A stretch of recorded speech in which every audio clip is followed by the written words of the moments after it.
Welcome to the Foul Play YouTube channel. Greetings, everyone. Welcome to Open Mic 110. Back to the Colborn Netflix saga. And I do say saga, and I do mean it. Hey, we had a really good reading with the crew yesterday. Really enjoyed that conversation. I think all the people did. Got pretty deep into that, didn't we, Doc? It was a good one. A real ripper. Yeah, great discussion. Absolutely. We still got a lot of documents to go to get current with the Colborn Netflix lawsuit. And a couple of these documents, as I talked about the last time we were at this, the two documents I'm going to show here in a few minutes, they're basically court cases that I think one of them talks about libel. The other one may talk about defamation. I don't remember, but we're not going to read them. I'm going to show them. They're on the website. So if you want to read them, then please do. But for our purposes, it's just not necessary, and they're too long anyway. It's too wordy. So with that said, let's get everyone introduced here in Discord, and then we'll say hello to everyone in the live chat. And then I want to talk a little bit about the open mic yesterday, then we're going to get rolling. So first, looks like we've had a few jump in here. Hey, that's wonderful. We've got Cherie. Hey, Cherie. Hello. How you doing? Oh, I'm doing good. Want to welcome everybody to Open Mic. Fantastic. Hey, I like that. I like that summary you did. We need to talk about that. It's really good. Really good. Well, thank you. Yeah, absolutely. You need to share that with the group and give everybody a chance to read it. It's really good. So Cherie is an excellent summary writer. Absolutely. Isn't that wonderful what she did? I know you've seen it. Yeah. She's great. So there's Rhonda. Yeah, there's Rhonda. Sorry, I had to chime in before I was called on. Sorry. Yeah, that's okay. Cherie's an amazing summary writer. And she likes to have summaries, and so, which is good. And so she used to call me out way back in the beginning when I was doing my YouTube channel. Well, should we write a summary or kind of make a list of what we want? And I'd be like, yeah, you do that. You do the summary, because she was so good at it. You do the list so that we know exactly how we're going to stay on track. So, yeah. So she's awesome. Yeah, she did. Welcome to everybody on the panel and everyone in the chat. She did a great job of that summary. I liked it. Hey, there's Alice. Alice, did we flip you out and just wreck your day because we went early? No, I didn't even realize that we were going early, and I just got a notification there, and I was like, hey, what? Wait a minute. Oh, bugger, right, I'm in. Hi, everyone in pan. Hi, everyone in chat. Yeah, I apologize. I should have put something in the open mic text, and I literally forgot to do so. For that, I apologize. Anyway, thanks for coming, Alice and Cherie, and we have Sunshine Christina. How are you today? I am doing well. Hello, everyone on panel, everyone in the chat, and I too would love to read this summary.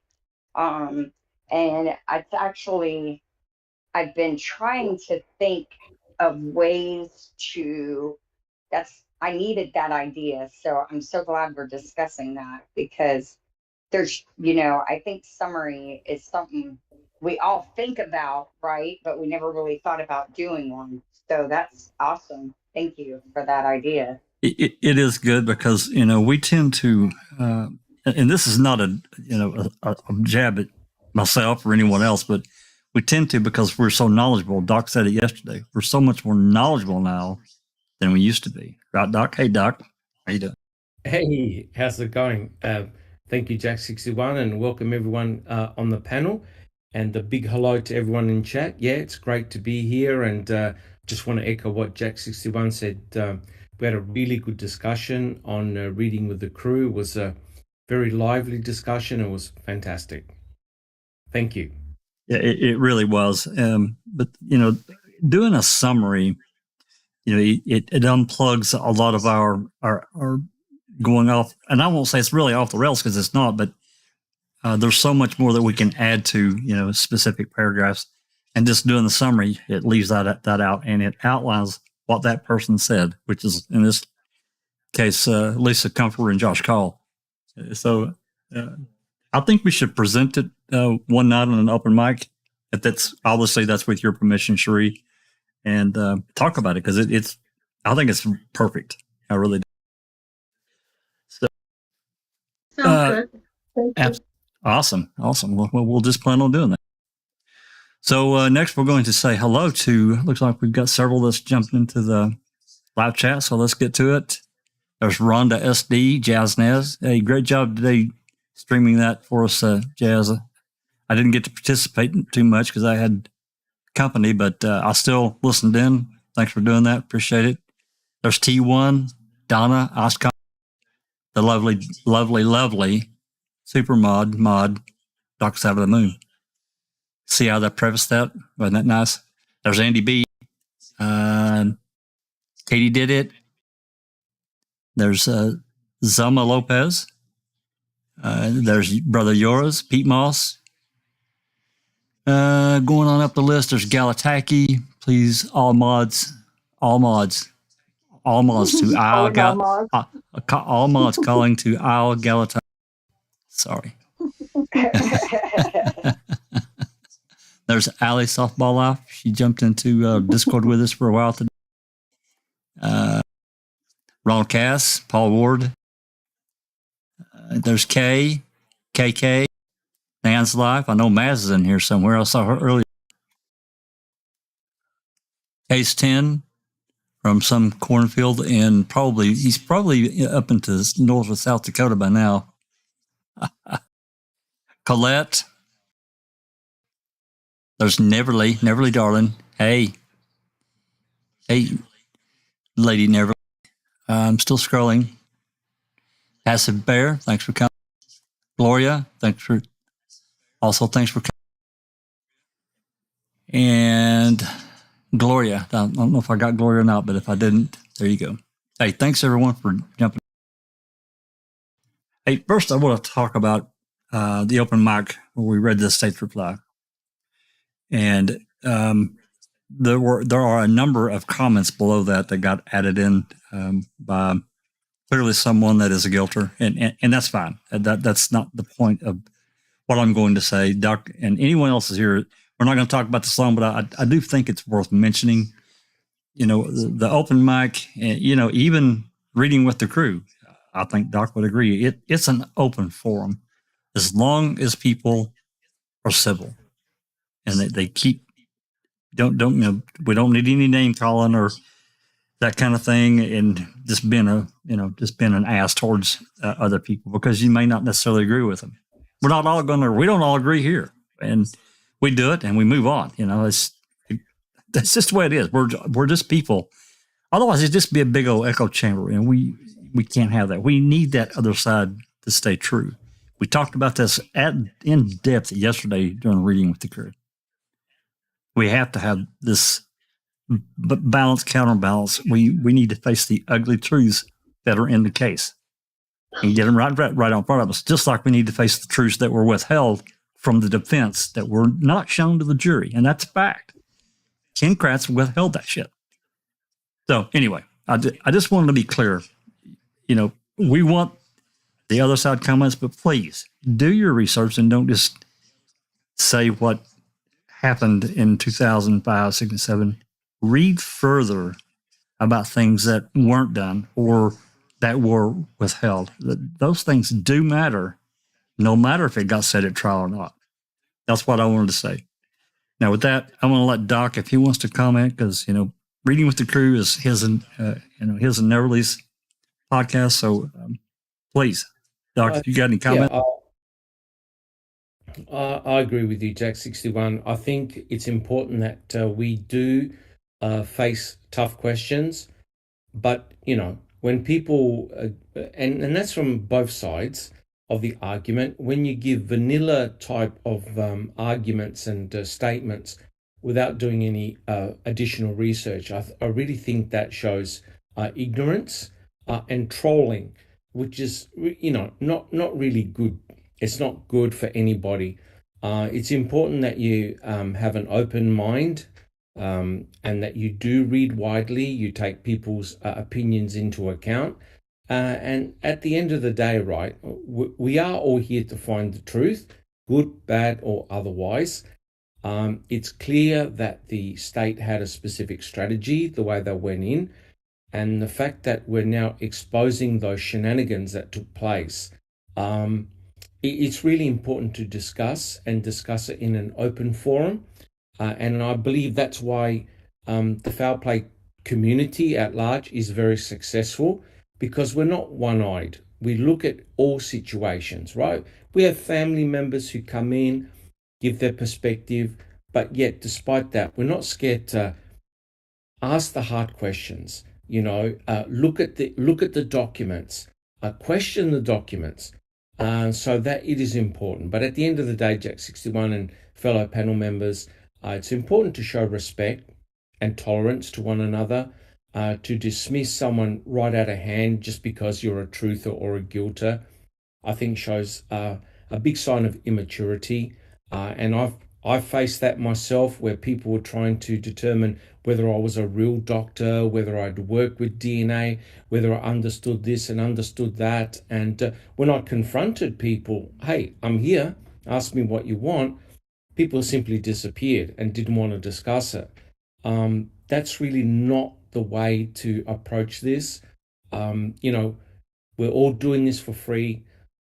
We're not doing it for personal gain, but what we're doing is we're having an open forum where we can all come together in a civil manner and discuss the cases that we look at. And I really do enjoy the way foul play approaches it. It's fantastic. Yeah, thank you, Doctor. And I think that's very well said. It's like this comment that this, I can't remember the name, I think maybe Milton. Basically, he brought up the cat incident about Avery throwing a cat to fire. And, I had to correct him. I've had to correct several. This is a lie that got told by Kratz, and it's been regurgitated a million times over. And the truth is, it was Jerry Yonda that did it. Avery took the blame. Jerry Yonda later admitted what he did, and he got fined for it. Hey, it doesn't excuse anything about the incident at all. That's not the point. Stephen wasn't a saint. He did some stupid shit that he should have been punished for. We all agree about that. But this cat thing is ridiculous. It's absolutely, and people just need to stop doing it. It irritates me. And then they made a comment, well, glad I got under your skin. Well, if you're here to just get under my skin, you're just trolling. And we don't have time for that. We certainly welcome, other side comments, but be factual, be true. Doc? Correct. And that is your classic sign of trolling, when someone brings up the cat incident. And again, we have to keep on explaining, hey, look, it wasn't Stephen that actually did it. And don't forget, right, he got put in prison for doing that. And as I said to a couple of guilders, I would have doubled the penalty. I'm an animal lover myself. Absolutely. None of us on this panel condone that type of ridiculous, stupid behavior. I would have doubled the sentence. And like I said, we need to be focused here on what is on the plate. And that is, was Stephen Avery a murderer? Did he murder with Brendan Dassey, Teresa Hallbach, right? So what we're doing is we're being focused. We're looking at the forensic evidence. The forensic evidence is damning against Stephen Avery. There's no question about that. But is there a logical explanation? Because we've looked at the crime scene in intimate detail. The crime scene doesn't make any sense whatsoever. And we're finding all these peripheral pieces of information due to the hard work, Jack 61, Sunshine Christina, and many other people on the panel who've dug deep. And what we're now doing is we're putting it all on the table, and we're looking for links where things come together really beautifully. If the guilters don't want to address that, that's their problem. That's right. If they want to keep on throwing up vanilla arguments, it's not going to wash with us. We've looked at it. We've gone over it with a very fine-tooth comb. and we realize that the guilters have to hold on to small things and amplify them to say, hey, look, Stephen did this when he was younger. Hence, research has shown that if you're torturing animals, blah, blah, blah, then you're going to be a murderer.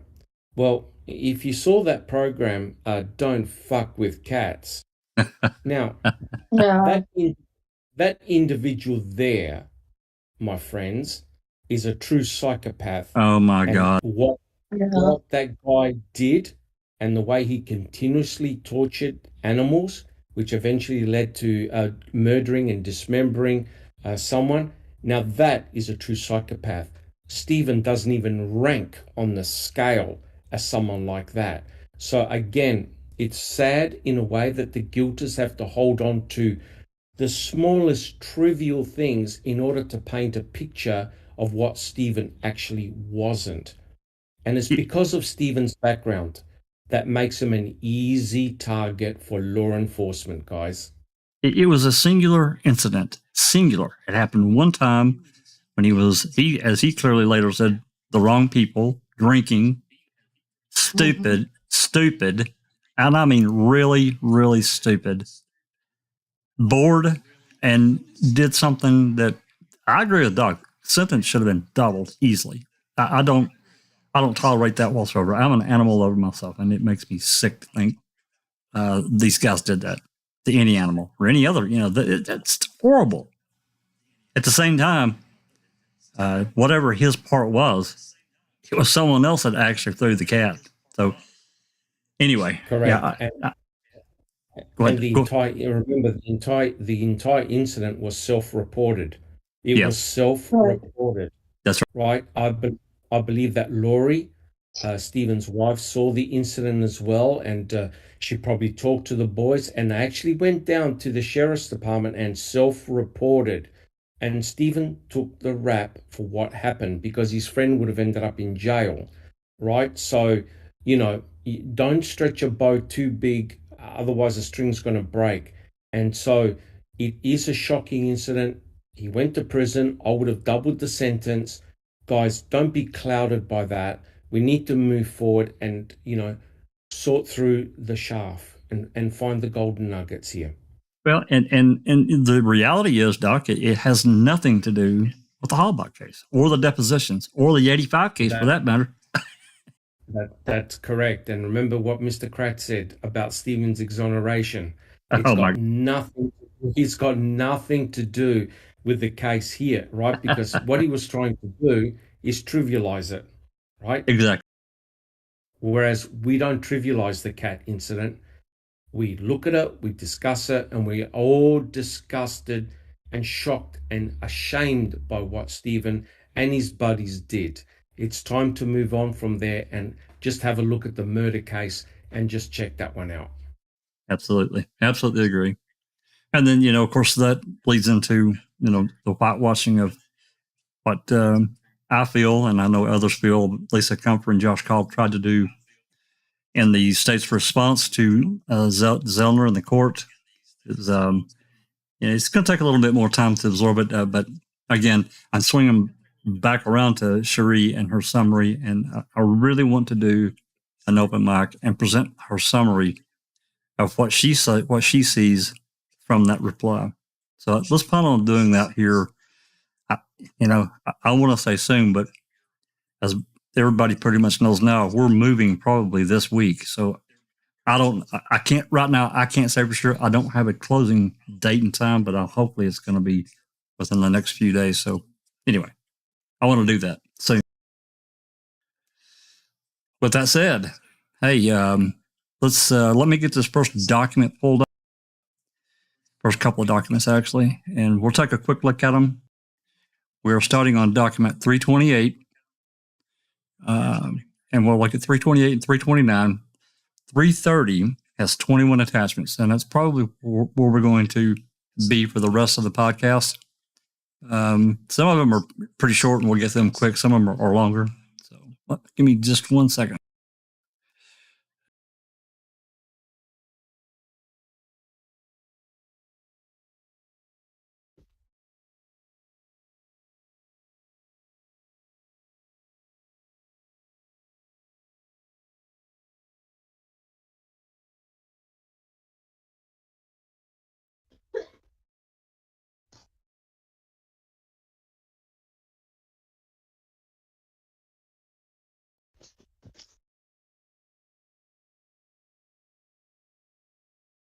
Okay, there we go. I got so damn many PDFs open. Kind of filled my screen up here, my tabs. I like Foxit, but okay. All right, that's going to pop in. And as I said, this is document 328, and it's clearly another court case, as you can see here, 1986. It's from the Westlaw citation. Check Ohio Supreme Court rules for reporting of opinions and weight of legal authority. I don't know exactly what I was talking about. It's probably going to take a Cherie or someone to read through it, but again, they're citing other cases, I'm sure, in relation to, because we don't have, there's some documents that we don't have that is probably cited, but obviously this is an opinion in this particular case. And then the next document, where we at here? Yeah, 320. Another Westlaw poll. And for those that don't know, Cherie can probably explain what Westlaw is better than I can. Cherie, can you give everybody just a brief explanation of what Westlaw is? It's mainly just a database where there are all kinds of cases and laws, and you can look them up and find them by subject and, all sorts of ways. So basically, you can put in a keywords to do a specific search, right, for cases? Right, yep.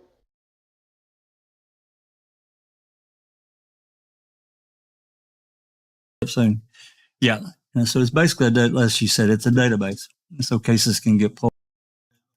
This one is talking West key summaries. So they've keyed libel and slander, and it's giving, I'm sure, various cases that they pulled.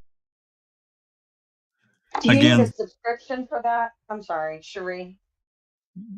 Her firm has a subscription. Okay. Yeah, you have to pay. Okay. Well, that sucks for me. Well, yeah, you have to be. Don't you have to be a lawyer to get a Westlaw access to Westlaw? Don't you have to have a? I don't think you have to, but you just have to pay for it, and it's pretty expensive. There you go. It'd be nice to have for sure. I mean, I think we could probably make good use of that. Looking up certain cases. I mean, I certainly would be interested in trying to look up cases that Culhane's been involved in and Kratz. Right. And, see, that would be a great learning tool. Wouldn't it? For sure. Yeah. Yep. So anyway, it's there. It's on the way. It's in the library. So if anybody wants to go to it and read it, please do so. So next, we're going to move to 3. And this is a declaration of April Rockstead, which of course is one of Colborn's attorneys.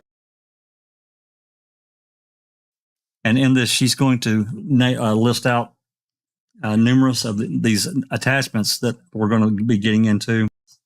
So with that, Rhonda, do you feel up to? Can you read 330? It's only 4 pages. Yes, let me open that again. I'm still learning there we go. I'm still learning some things on my laptop here, so bear with me. Okay.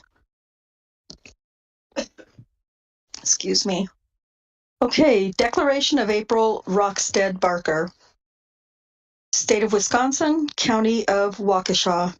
April Rockstead Barker, being first duly sworn on oath, deposes and says, 1, I am one of the attorneys for the plaintiff in the above matter. This declaration is submitted in support of plaintiff's motions opposing summary judgment. 2, attached as Exhibit 1 are excerpts of documents and emails produced by defendant Netflix during the course of this litigation that were also marked in the deposition of Laura Nishimura in Exhibit 5. 10, that began with 5 through 10, that begin with the prefix NFXCOL. Portions are redacted to protect confidential information and privacy. 3. Attached as Exhibit 2 are excerpts of documents and emails produced by Mary Manhart and identified during her deposition in Exhibits 64 and 68. Portions are redacted to protect confidentiality, confidential information, and privacy. I'm making up my own commentary here. 4.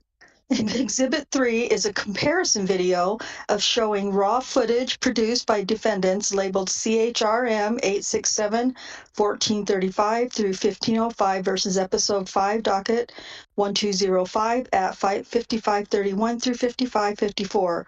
This exhibit has been sent via Federal Express to the court. 5. Exhibit 4 is a comparison video of showing raw footage produced by defendants labeled CHRM 868-710 through 720 versus Episode 7, Docket 120 through 7 or through 127 at 2420 through 2430. This was produced as Exhibit 47 in deposition. This exhibit has been sent via Federal Express to the court. 6. Exhibit 5 are several videos of raw footage as identified below. This exhibit has been sent via Federal Express to the court. Exhibit 5A, Chrome, number 86. Do you want me to read all of these? You don't have to. No, you don't. You don't have to. Okay. They can see them on their screen. 7. Attached as Exhibit 6 are documents and emails produced by the defendants Riccardi, Demos, and Chrome with the prefix CHRM, CHRM 588, 395 through 397. 8. Attached as Exhibit 7 is a true and correct copy of an excerpted is that how you say that word? An excerpted transcript. Excerpted, that's a weird word, sorry. Excerpted transcript of jury trial, day 8, State of Wisconsin versus Stephen Avery, case number 5CF381, dated February 21st, 2007. 9. Attached as Exhibit 8 is a true and correct copy of an excerpted transcript of the jury trial, day 21, State of Wisconsin versus Stephen Avery, case number 05CF381, dated February 21, 2007. 10. Attached as Exhibit 9 is a true and correct copy of excerpts of the deposition of Laura Riccardi. 11. Attached as Exhibit 10 is a true and correct copy of excerpts of the deposition of Maura Demos. 12. Attached as Exhibit 11 is a true and correct copy of an excerpted transcript of jury trial, day 24, State of Wisconsin versus Stephen Avery, case number 505CF381, dated March 15th, 2007.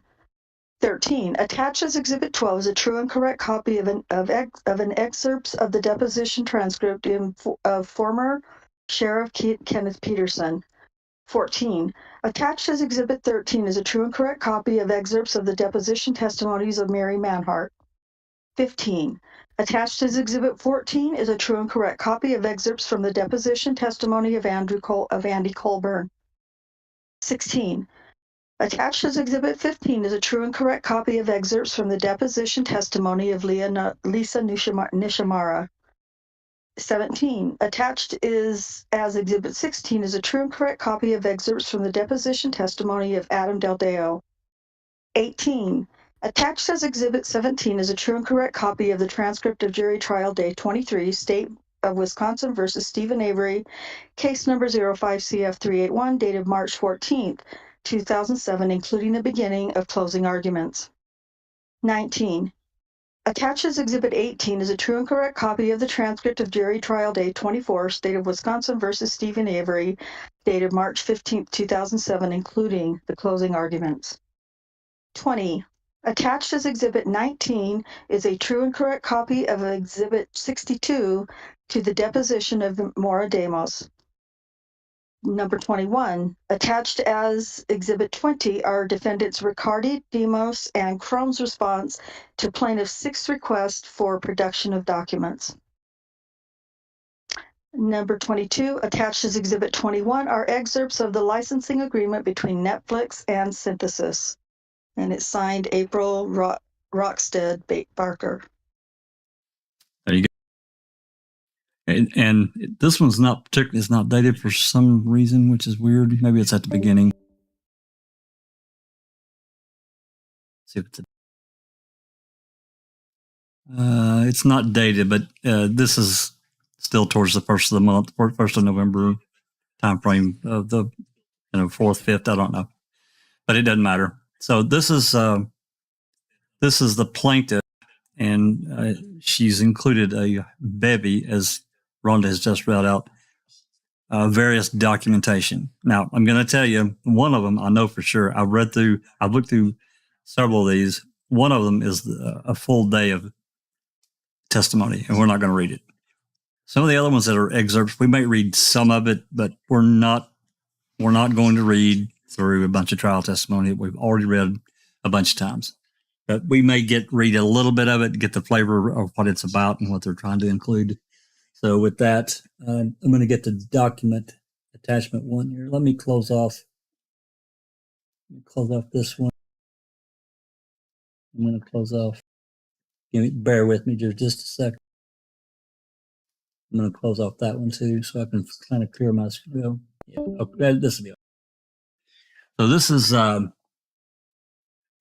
the first attachment, and this is 270 pages, and I promise you, we're not reading it. It's too much.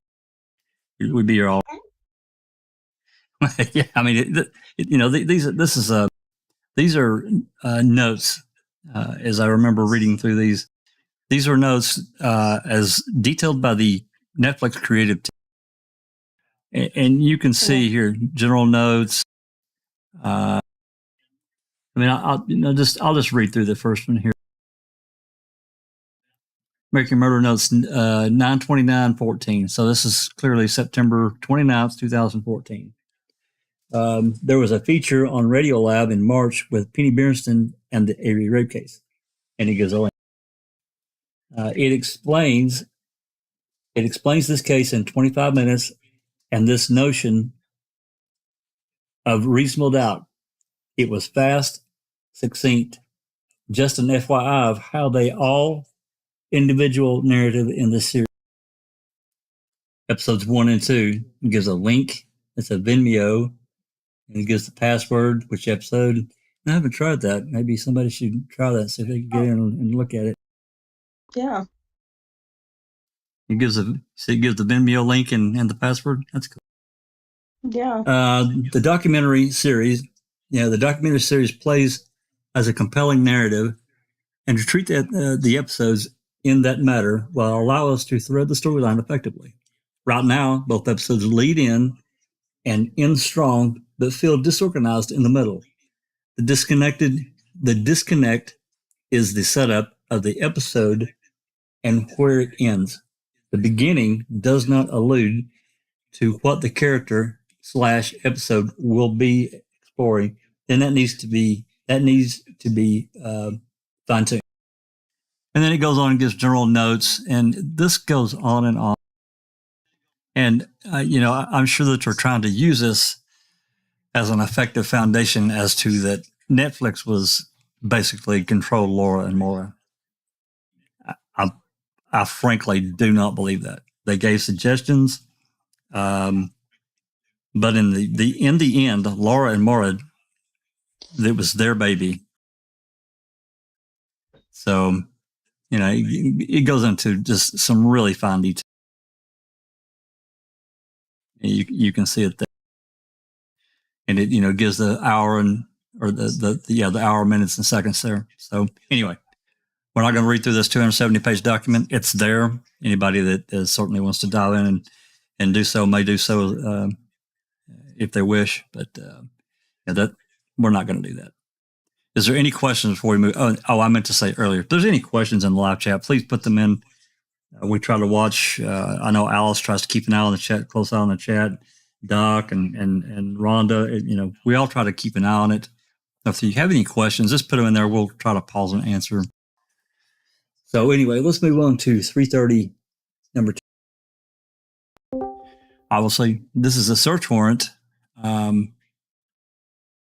And this one is from Investigator Uyghur to Calumet County. This day complained to the said court in writing on the 7th day of November. That's an interesting day. It's a bonanza day, Doc.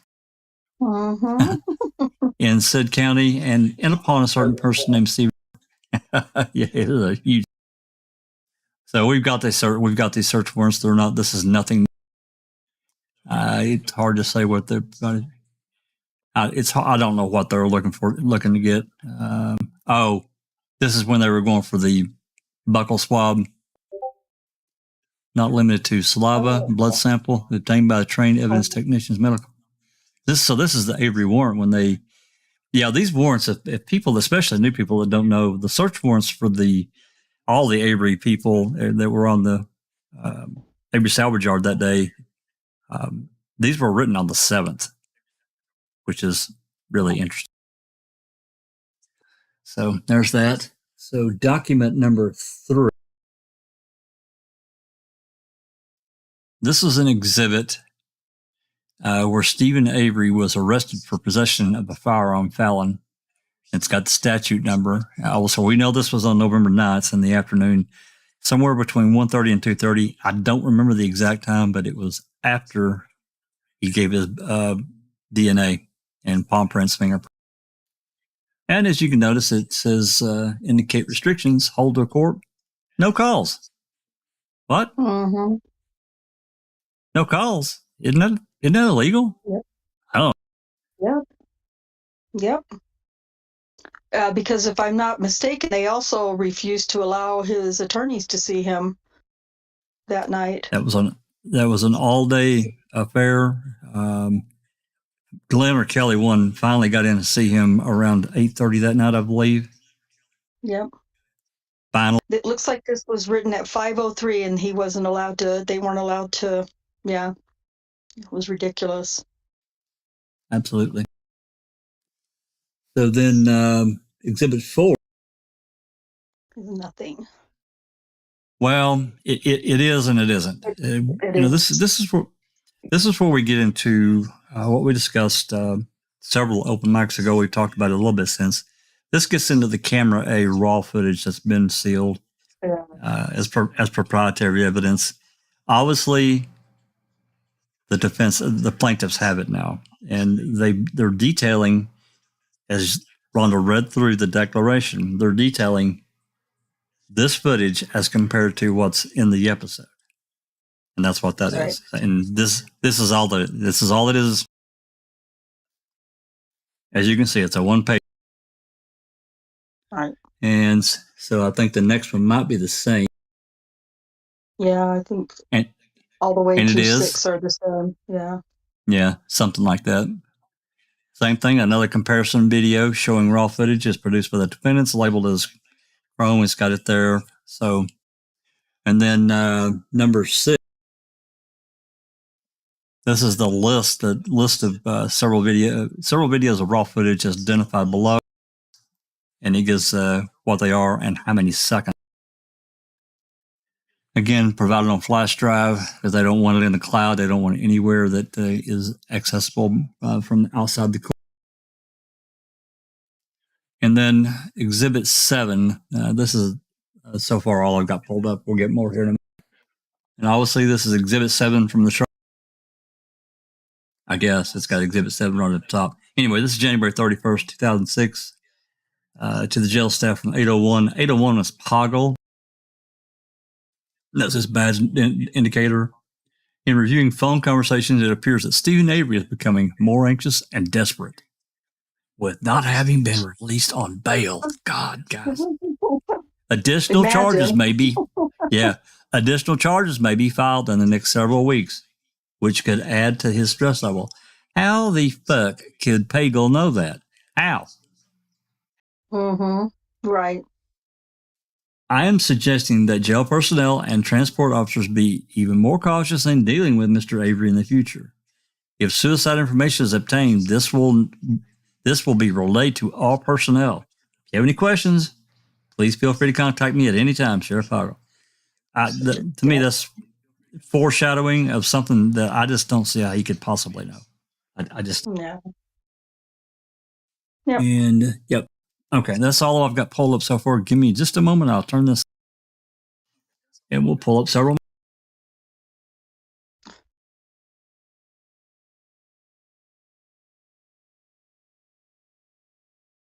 Please feel free to conversate amongst yourselves.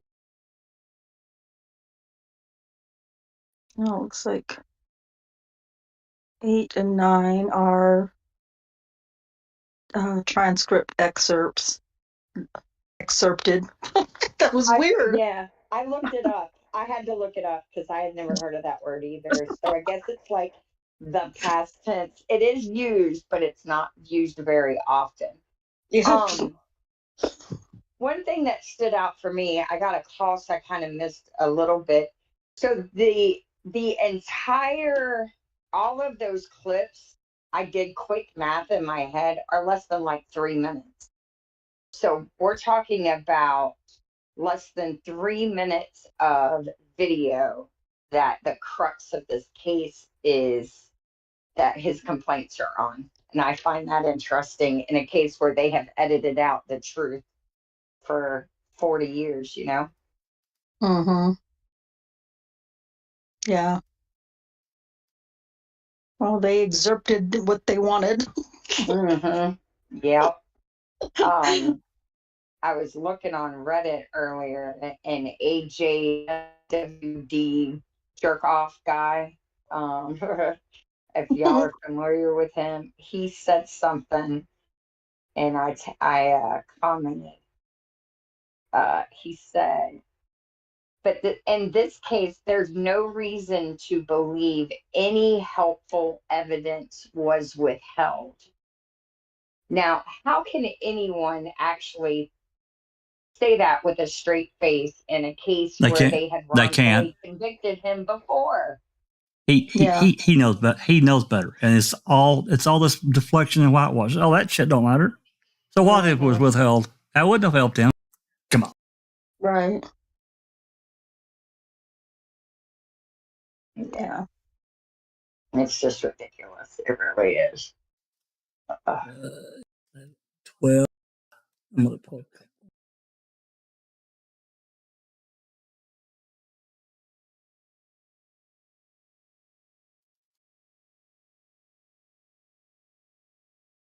Okay. Hey, Catnip, whoever, several people have joined the chat too, and I haven't been able to keep track of all of them, but JD,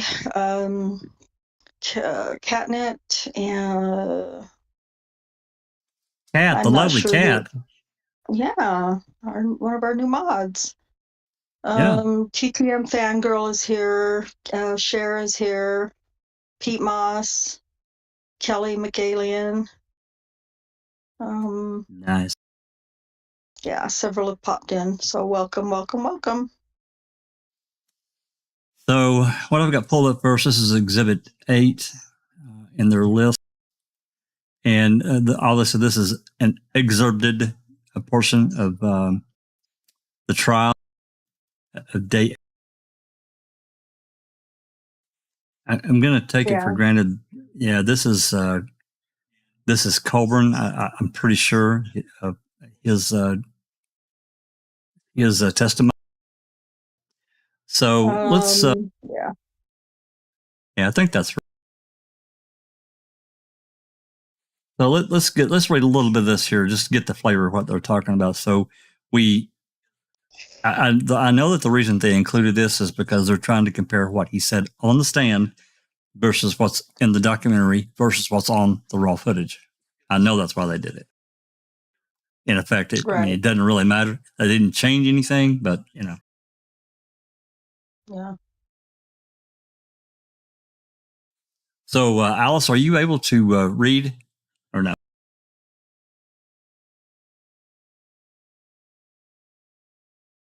Yep, sure am. Okay. So, and Rhonda, if you want to play, if you want to do the questioning, I'm not sure who's. I'm not sure if this is a director or not, but or a cross. But it doesn't matter. If you want to do the questions, be the lawyer. And Alice, you want to be Colborn and give the answers? Okie dokie. So just start on where it says on line 1, where it says, maybe Connections or other. actually I'll this is start with line 2 at let me specifically ask you. Yeah, that's actually you. Yep. Please do so. And just go when you're ready. Okay. Let me specifically ask you whether you have ever seen any vial of Mr. Stephen Avery's blood in possession anywhere in Manitowoc County. No, sir, I have not. Did you ever, before 5th of November, have knowledge of a vial of Mr. Avery's blood in the Manitowoc County Clerk of Court's office? No, sir, I did not. Did you ever see a vial of blood in the clerk's office? No, sir. Between the 3rd and 5th of November, were you ever in the Manitowoc County Clerk of Court's office? No, sir, I was not. Oh, so this is Link. This is Link. Yeah. Lieutenant Link, did you ever obtain any blood from the clerk's office, or did you obtain any blood from any location and plant it anywhere on the Avery salvage property? No, sir, absolutely not. Did you ever plant it anywhere in Teresa Hallbach's vehicle or anywhere where it could be found as part of this investigation? No, sir, definitely not. Did you ever assist any other officer so that another officer could either plant evidence or try in some way frame Mr. Avery for this homicide? No, sir. And lastly, had you ever heard from any member of the Manitowoc law enforcement community that they had participated in some frame-up or planning of evidence? No, sir, there was not. And just to make sure, since we've gone through the key evidence, did you have any occasion to plant the Teresa Hallbach's key or place her key in Mr. Avery's residence? Absolutely not. That's all the questions I have of Lieutenant Lang, Judge. Thank you. Well, there you go. All right. I'll do string and we'll just continue on. Well, that's the last page. It's only 3 pages. Is last. Okay, so they didn't even include strings. Okay, all right. Yeah. Well, there you go. So they're getting yeah, well, yeah, kind of, but they're again. I think that they're trying to compare footage, raw footage, against making a murderer. Yeah, but and then what's against that to do with Colborn's testimony? Right. Yeah, that's what I was wondering. See that's another part of this that we read. I think it maybe was the last time or time before, where they pointed out that several instances in the second amended complaint, Colborn's lawyers pointed to things that Colborn had nothing to do with whatsoever. It was the link or some other person that was not Colborn at all. So I'm not really sure that this doesn't really help their case to me. It doesn't. I didn't think so either, but maybe only as a comparison. I guess when you have nothing, you have nothing to lose, right? Well, maybe. I think maybe only they maybe compared some raw footage against what's in Making a Murderer versus the trial testimony of Link, but again, that has nothing to do with Colborn. Yeah, right. How Link's not the guy saying he was defamed. That's right. And if they misrepresent Link, that doesn't affect Colborn. Colborn's claiming, he was misrepresented, not Link. Sure. I mean, I don't know if maybe you can get away with that in civil court, but I know if Stephen Avery tried to do it, they'd say procedurally barred. Yeah. I don't think Ludwig's going to appreciate it too much. I don't know. I just don't think he's going to. Yeah, I'm like you. Even in civil court, I don't think it's going to be something that he's going to give a lot of weight to. So this You know, next one. I just wanted to make a quick observation, and it's not really a hard rule or a hard fact or whatever, because I do it all the time when I'm just trying to add emphasis to something. But what some of these language, I don't know what you call them, body language or whatever they are, or lie Mannerisms? detector people read.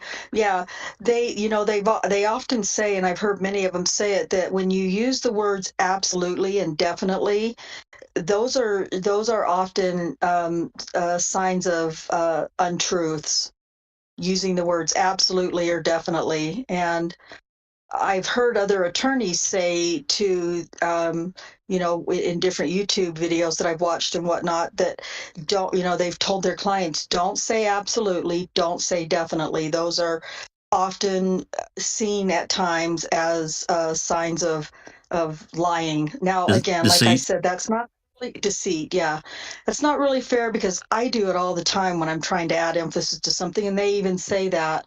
But oftentimes, I guess that's, and so he says that, several times, and there's a lot of that in this trial. Interesting. Absolutely not, and definitely not. I'm absolutely, definitely fucked then. I am too. I'm right there in the same boat with you without a paddle. Exactly. I mean, and they say that, it's not a hard and fast rule, but oftentimes when, in certain situations, when somebody's using that with those words, and I think when we're using those words, we're not in a trial. We're not being, we're not under oath, and we're not, and I think in the way that they're referencing it, it's when somebody's under oath, or when they're talking to the police, or they're, whatever, maybe more specifically than just everyday average storytelling or whatever. So I don't know. Anyway. You know how it is, like when you were young and you get caught doing something, you'd swear and I promise and it wasn't me, and what Yeah. is it Jax always says, dost protest too much. Yeah, kind of does protest too much. yeah, that's kind of like I that's how I see that. When you're trying to make it preposterous, it's because you're trying to diminish the fact that you got busted. Yeah. Well, notice that how Link answered several times. No, definitely not. So I see your point there. Yeah. That's an interesting.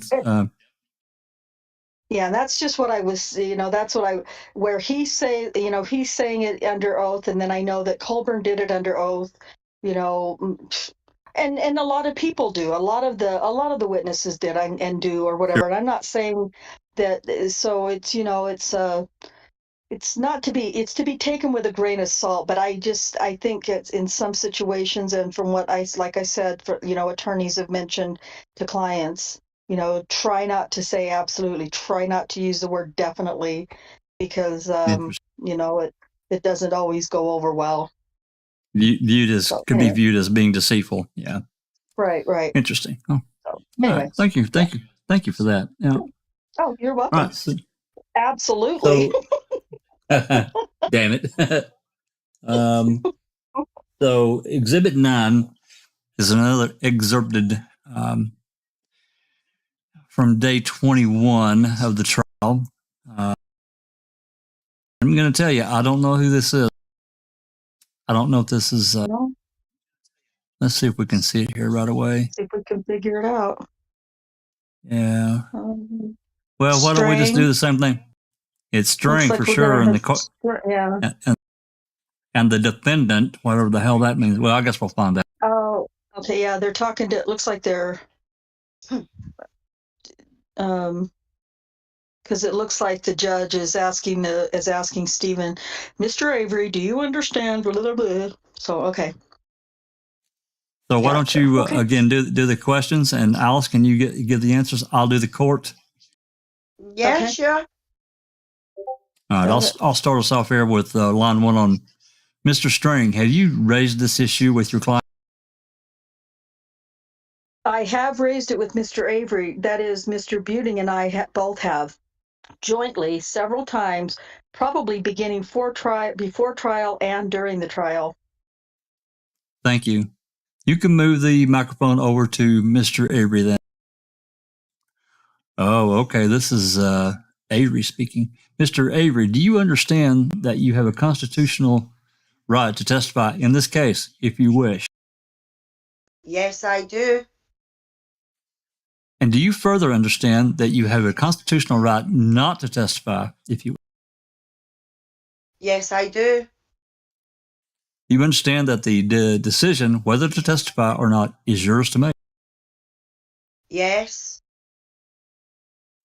That means you can listen to your attorneys and listen to their advice, but ultimately it's your call. You understand that?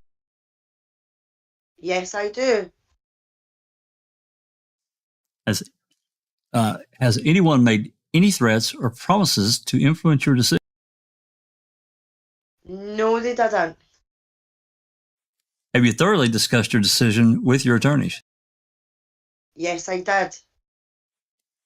And have you made a decision as to whether or not you wish to testify in this case? Yes. What is your decision? My decision is I'm an innocent man and there is no reason for me to testify. Everybody knows I'm innocent. So you wish not to testify. Is that correct? Yes. Thank you. You may be seated. Thank you. Mr. Strang and Mr. Buting, have each of you had sufficient opportunity to thoroughly discuss this case and the decision whether or not to testify with your client? Yes, we both have. And are each of you satisfied that he's making his decision not to testify knowingly, intelligently, and voluntarily? Yes. Okay. I'm not sure that it's necessary for us to read the rest of that. The last page here. I'm just going to skip it because we've been through this before. Why I don't see are any. they putting that even in the first place? I'm That not is sure. Stephen saying that he's no testifying, which is his legal right not to. So what are they putting this in for? Are they trying to say, oh well, it's Stephen's fault because he didn't testify? I mean, I don't understand. The only thing that the only thing I can figure, Alice, is again that they've got the raw footage of X, Y, and Z. They're making a comparison as to what's in the raw footage compared to what's in Making a Murderer, compared to what's in the trial testimony. That's the only thing I can figure. Does anybody remember what's in Making a Murderer about Stephen not testifying? I don't offhand. Now, I'd have to watch it and compare. And obviously, we don't have camera A footage, so we can't compare that to what's actually in Making a Murderer. So, and remember what we just read through there earlier. These are literally, like you said, Christine, you looked at it. It's literally a very short amount of time they're talking about here. So I'm not really sure. It's not clear. Let's move on. Is anyone else wondering who actually prepared these complaints? Like, is this stuff that convicting has submitted? Like, help them get, the person who works for convicting, who was deposed in this case. Does anybody else wonder if this is her complaining about it, or is this the attorneys? Am I wrong to be wondering that? Well, it's signed by the attorneys. I mean, there could have been outside influence we're unaware of. Yeah. If there is outside influence, they better keep it way at arm's length. That's all I know. Yeah. Yep. I agree. Okay. Next one, Exhibit 10.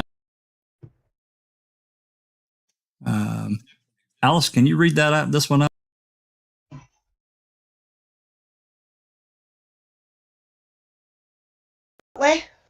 No problem.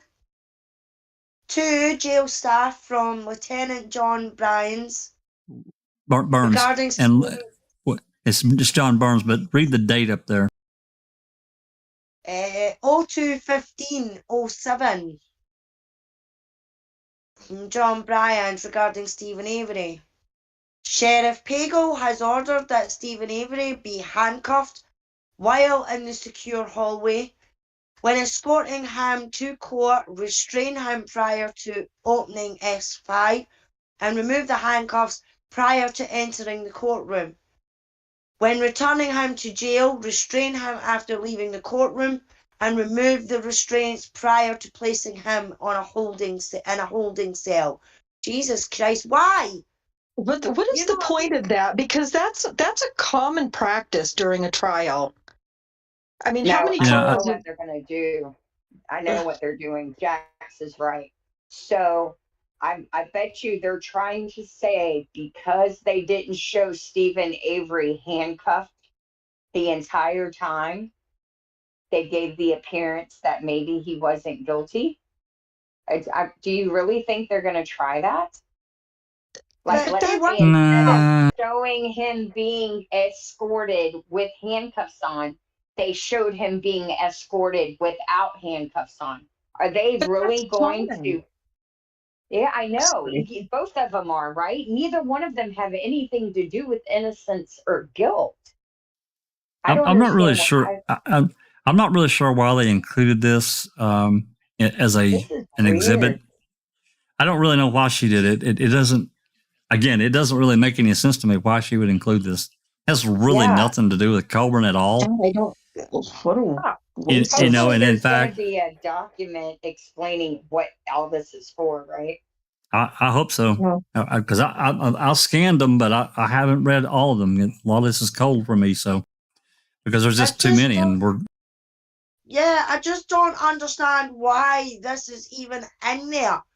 Because they did show you, they shackled Stephen hand and feet. They had him bloody and miss. You know what I mean? To make him look like he was fucking more a evil monopoly, than he actually a, is. Mhm. a monopoly character, as Strang said. If they had Yeah, their way, they'd have had one of those masks on them, like for Hannibal Lecter. but not Um, during the trial. Not during no, the trial, Well, they didn't. no, but if well, they'd no, have had his way, they would have. Yeah, I Pago. If think you they remember, actually. Pago wanted to put a stun belt on him. Yeah, exactly. That's what I was going to say. I thought Duty and String argued a motion against that. Actually, They did um, that. They yeah. absolutely did. Also, while we're talking about, isn't John Burns the guy who testified that he didn't know about any video recording No, devices? It he's wasn't John no. Burns. Wait, no. He said there wasn't any. Not that he didn't Yeah, know. that's He what I'm said there. saying. He Oh, said it okay. didn't exist. That's right. That's right. That's So right. this is the And guy who testified at Stephen's hearing regarding being illegally recorded yes, during his interviews with his attorneys. he ran Queso Calumet County Jail during. I think he took that position in 2003. I think is right. 2002, 2003 time frame. And he obviously he was there when Stephen was housed there, and he testified, as Christina just said, in a preliminary trial or preliminary hearing, that there were no recording devices in those privacy rooms, which was a lie. Yep. It was a I remember lie. that. And anybody can, I don't want to get too far off the what we're talking about here, this case, but I don't care what anyone says. They were not monitoring him. They were recording him, period. Yeah. Monitoring means you're watching a monitor. There's no videotape stuck in a machine somewhere.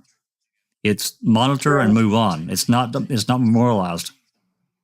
And this was. Yeah. And I'll bet you there's more that I think they we'll never recorded get. all. Yeah. Oh, I do too. I don't think Stephen's the only one. I think that any case where they have issues where they're concerned about getting a conviction, I think they throw a camera in there. Now I will say this, maybe he doesn't know about it. Maybe I will give him the benefit of the doubt. But most of these guys who run the jails, they run a pretty tight ship because they don't want anything coming back on them. That would mean literally that would have had to have been installed, and that wiring would have had to been ran outside of the jail to another location. I'm not saying it can't be done, because obviously it could.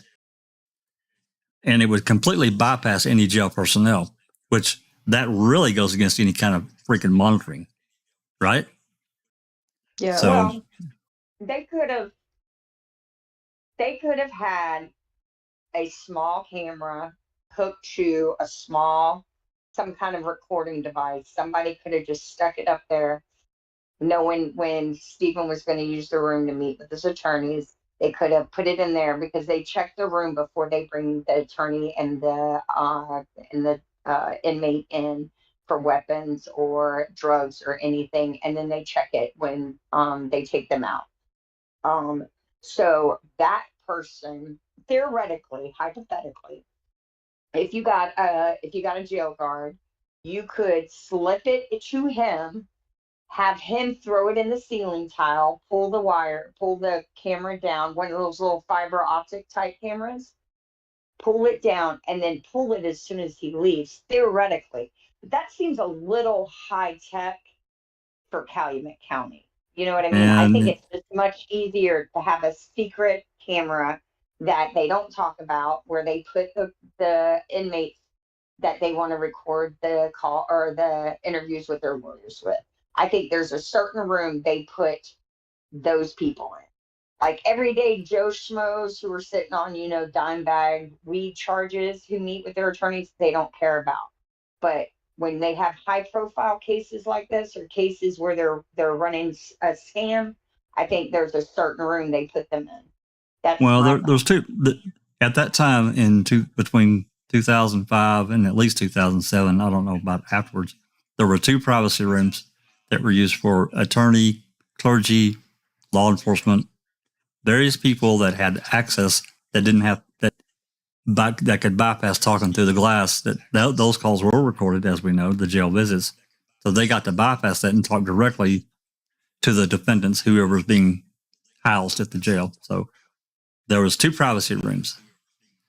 We don't know that if both rooms were bugged or not, but definitely one of them was. And I think it was a permanent fixture, personally. I can't prove that, obviously. And I believe that the video that we do have, I believe the audio was stripped from that recording. I believe it exists, and they stripped it off. And I believe that they recorded everything they could from Stephen Avery. Everything. Yeah. I agree. So I'll go one right. step forward. I think from the day he walked out of jail on September 11th, 2003, till the day he got arrested for Teresa Halbach's murder, I think he was monitored, and I think they watched him like a hawk. And once he went to jail, they just continued doing it on the inside. Probably. All right. Anyway, let's move on. Exhibit 11. This is the criminal complaint, clearly, of Stephen Avery. Again, I'm not entirely sure why they included this, but here it is. First degree intentional homicide. Dassey? Oh, this is on Brendan. I thought this was Stephen. That's strange. This is state of Wisconsin versus Brendan Dassey. What the fuck? I hadn't even noticed that. Good catch. Why in the hell did they include this one? I haven't got a clue. First degree What does it intentional say? homicide, mutilating a corpse, party to a crime, count 3, first degree assault, party to a crime, probable cause. What in the hell does this have to do with No idea. Colborn's? I have no idea.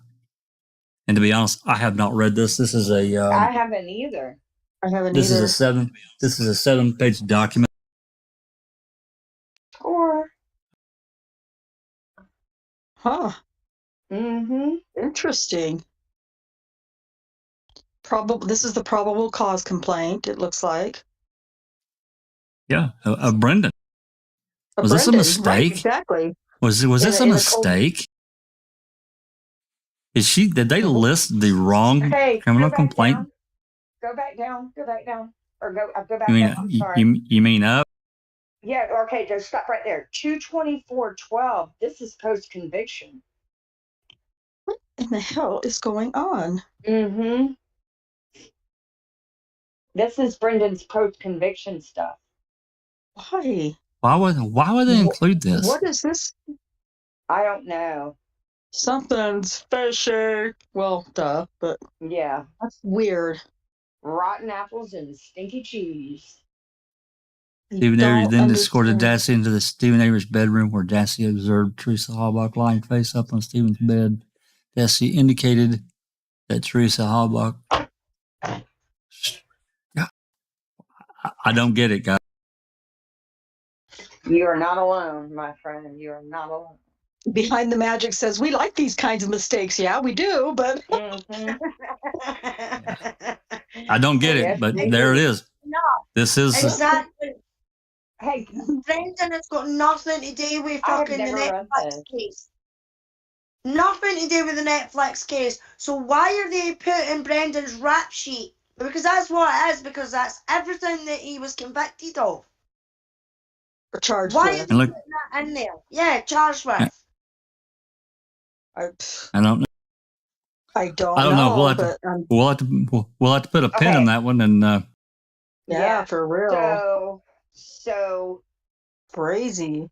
what they're so Colborn's argument's always been Stephen Avery's guilty. I just did my job. So that being said, supplying the criminal complaint against Brendan is introducing into this narrative the confession of the quote co-defendant, right? So Andrew Colborn isn't framing Stephen Avery because Brendan Dassey, we can see by the criminal complaint, I'm just guessing here, by this criminal complaint I'm submitting to put on the record, Brendan Dassey has confessed that Stephen Avery killed her. So he can't be innocent.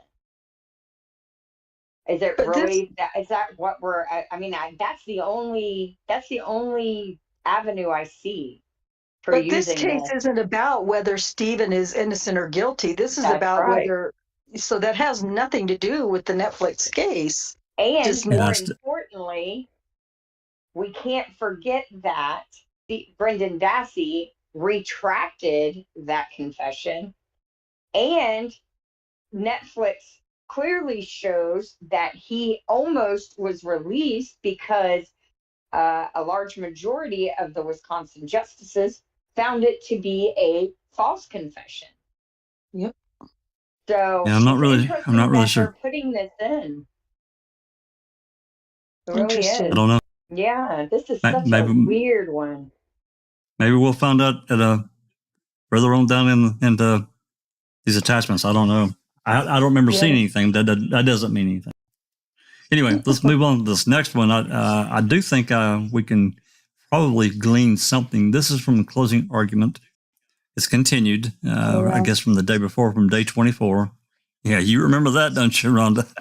Uh-huh. Yeah. Gall. Jeez. Okay. All right. So this is only this is only crap, 3 pages. Probably this is only Sorry. 3 pages. Hey, where's Susan when we need her? Damn it! I know, Sugar. right? She's not nearly as good. Let's assume Mr. Strang's theory is correct. Just kind of I for the sake of I can't- talking, Mr. Strang wanted to talk with you rather than at you. Yeah, nobody can do it Yeah. like Susan. No, she's a master. So Yeah. I'm going to elect you, Rhonda, my friend. Me? To read crap? Yeah. Bullshit? Oh, Yeah. Lord. Okay. Let's why don't you start on line 5 where it says let's assume, because it's only a few pages. It won't take Okay. a couple minutes. All right. Don't everybody hate me because it's just me playing a person. Well, we all love Susan, so. Okay. Oh, God. Let's see. What's this a-hole going to say? Let's assume this key isn't part of this case at all. Let's just assume. Forget the key. Just kidding. Let's assume Mr. Strang's theory is correct, that these cops aren't trying to plant an innocent person, but trying to make sure that a guilty person is found guilty. Well, can't you then, with that argument, set the key aside? Do you have the ability as a jury to set that key aside? If in fact it doesn't matter whether or not Mr. Avery is guilty or not guilty in this analysis, can you set that aside and decide there enough other evidence, or is the key the only thing that points to Mr. Avery? Well, if this was a CSI case, one of those cases on TV where sometimes that key or sometimes one little piece of evidence like that may decide the guilt or innocence, it would make a difference. But that key, in the big picture, in the big scheme of things here, means very little. All right. Now, I'm telling you that not because I don't want you to consider it, not because I think it's not important, or not because the credibility of these officers is in question to the state at all. What I'm suggesting, though, is that if you buy Mr. Strang's argument, that they're trying to make sure that a guilty person was found guilty, then assigning accountability to the murder for Teresa Halbach shouldn't matter whether or not that key was planted. So it's okay Oh my it's God. okay to plant evidence if all you're trying to do is make sure your guy gets found guilty. Why did he do this? Oh my God. Go ahead. Continue before I die. I know I'm going to start dropping F's, so I got to keep going. In other words, it shouldn't matter to the Halbach family. You shouldn't be punishing the police officers, in other words, the officers that were involved in this investigation, if you come to that conclusion. You are not going to come to that conclusion because you have heard nothing about these police officers that they would do such a thing. But my suggestion is simply not to focus all your attention. In the law, that's called searching for doubt. The judge has told you, and may even tell you again in your closing instruction, that you are to search for the truth. You are not to search for doubt. Wow.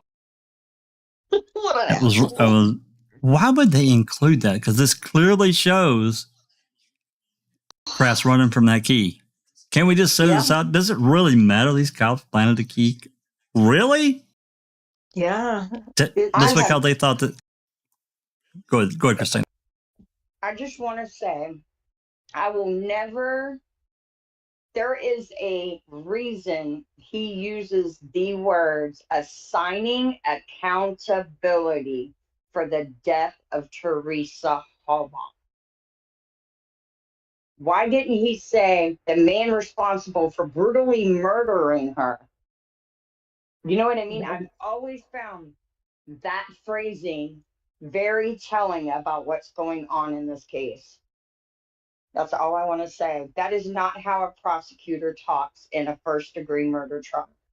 It's just not. Hey, Doc. Hey, Doc. What do you think about this? What do you think about this up here that I've outlined?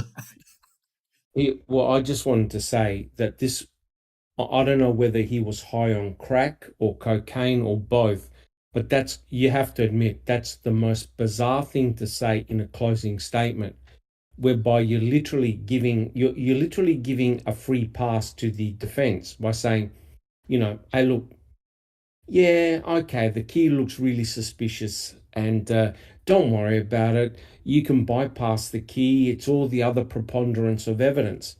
So in other words, basically what he's saying is this, right? That whoever planted the key obviously had come up with the notion that Stephen Avery was guilty, right? In their mind, that Stephen was guilty.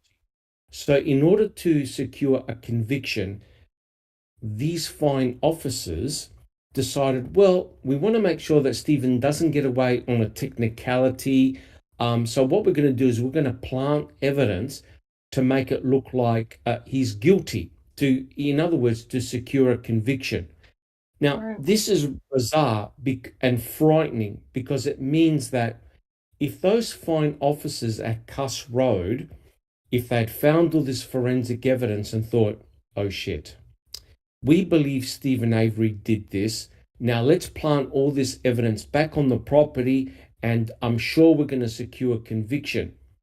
So Ken Kratz basically was saying, hey, set aside the key.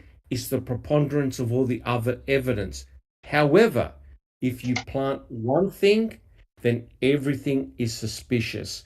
And this is coming from a special leading prosecutor admitting that the possibility of planting by law enforcement officers could have well taken place, but he's asking the jury to forgive them, forget about it, and look elsewhere. I have never seen anything like this in a case. It's because it's fiction. It's These like good. a bad TV drama. This is like Ken It's Kratz worse than pretending CSI. it is. It's like what he. So this is like someone who has watched a bunch of TV crime drama, writing a closing argument to perform, right? It's not even, this is not how prosecutors conduct themselves in court of law.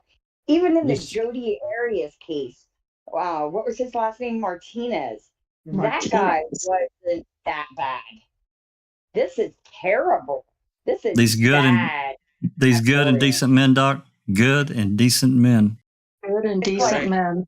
He pulled from every Hollywood movie and TV show he could to come up with a closing argument.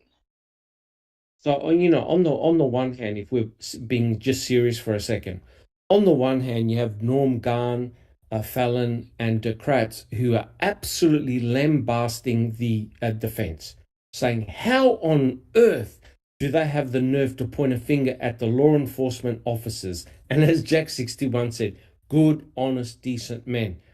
Then Ken Kratz is giving them a get out clause by saying, hey, if these good and honest and decent men planted the key, we could understand why, because these officers thought he was guilty. They'd come up with that decision, so they're just salting the case just in order to get a conviction. And I'll tell you why this is really bad. That's exactly what David Kofod said. He goes, remember what David Kofod said? He goes, I don't care about testimony. I want hard physical evidence in order to get a conviction. Well, guess what those fine officers were doing? They had become judge and jury and decided, hey, we've got all this forensic evidence. Let's pin it on Stephen. Let's bring everything back. Well, if you plant the key, remember we talked about the license plate numbers, right? Mm-hmm. Where the plates were found, the ridiculous place that the RAV4 was found. So you can see that it was such an amateur job. That's exactly what law enforcement would do. And now we have the ridiculous situation whereby Kumpfer and Cole are now mocking Kathleen Zellner to say, don't worry about Bobby. This looks so remarkably like law enforcement would do. Right, Jack 61? Yeah. Right, that's right. That's exactly right. That's right. That's exactly what she did.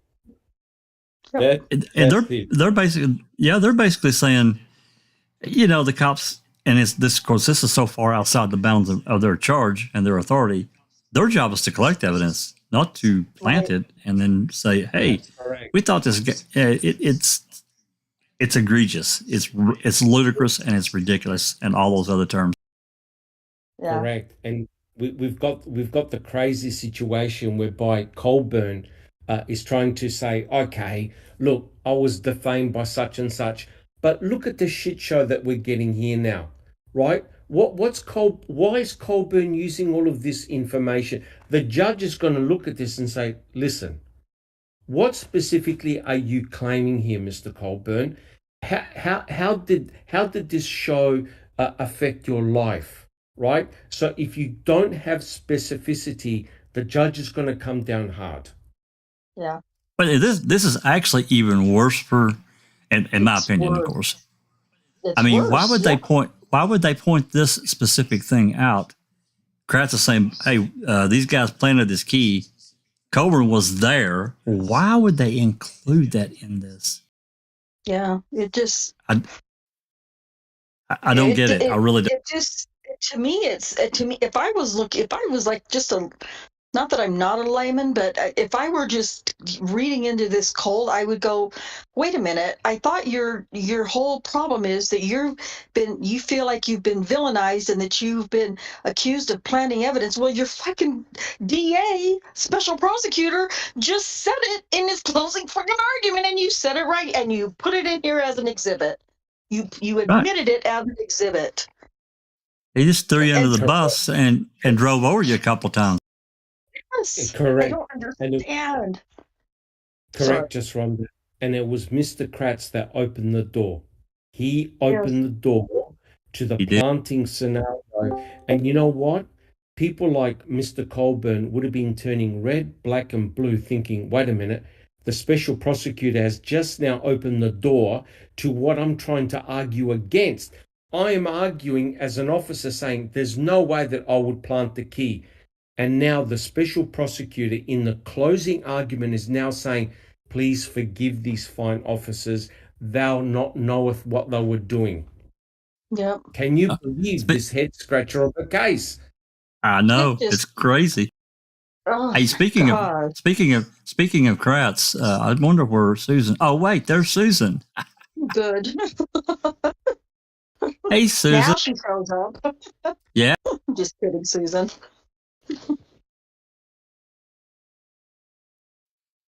Are you here, Susan? Kind of here? Not sure. You're muted. She's muted. Well, that might help. Hello? There we go. Hello. Darn it. How's it going? Well, we needed you just a minute ago. Yeah, I just butchered your Kratz whole part. Oh. Well, I want to hear your Kratz, Rhonda. No, I wasn't trying to be like Susan being like Kratz. I was just, there's no way. Did you see the comment that Case 10 wrote, which is very interesting? Can I read it out? Please do. Case 10 says, they include it because they want Ludwig to think that the key is not a big deal, so ma'am shouldn't have put it in. Isn't that remarkable? So now we've got Mr. Kratz basically trying to diffuse the key, trying to trivialize the key, which is very interesting. So now all the things that Colborn has been accused of doing, now Mr. Kratz is trying to trivialize it and hope it just goes away. Yep, that's right. Just mind-boggling. Okay, well, that's insane. That's just insane. I can't even believe what we just read. For the record, you are not allowed to plant evidence on a criminal, whether you think he's innocent or guilty. That is against the law. Even in Wisconsin, that is against the law. I think that, in my mind, that goes without saying. Well, I know, but obviously we're dealing with, quote, attorneys, unquote, who think differently. This is the most bizarrest. This entire case belongs on, like, who's on first, right? Oh gosh, it's insane. It's way out there. That's for damn. Okay, well, let's move on to. I was just going to tell Susan really quick. I don't know if she was able to hear what we just read, but we just read Kratz's closing, the part of Kratz's closing testimony or argument, where he talks about, forget about the key. The key, just don't worry about the key. Remember all the key evidence that he wanted to throw out and wanted the jury to ignore at the end of in his closing statement.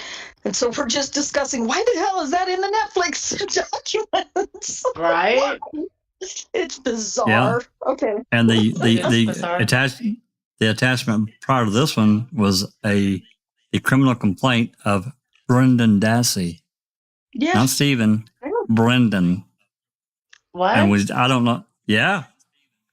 Yeah. Attachment, this is. I think it was 11. 12? This is no, there's 11. 12 is the one we just read. Yeah, it's 11. Hey, Hey, not to interrupt, but Kenneth Peterson was deposed in 2022.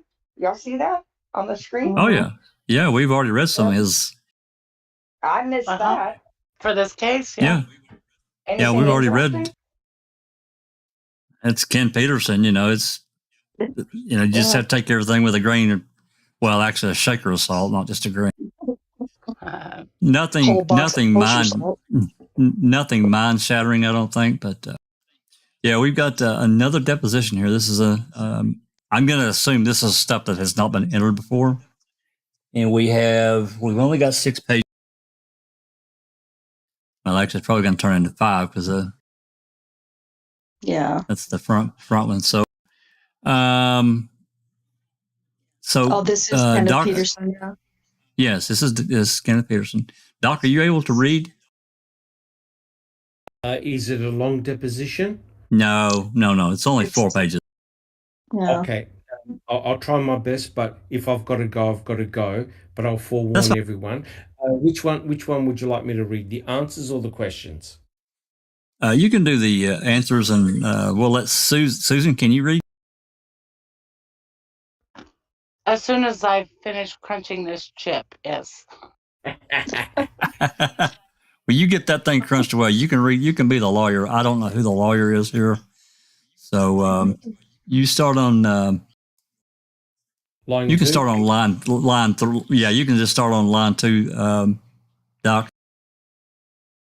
We'll start now. Sure. Whenever Susan's ready. I'm ready.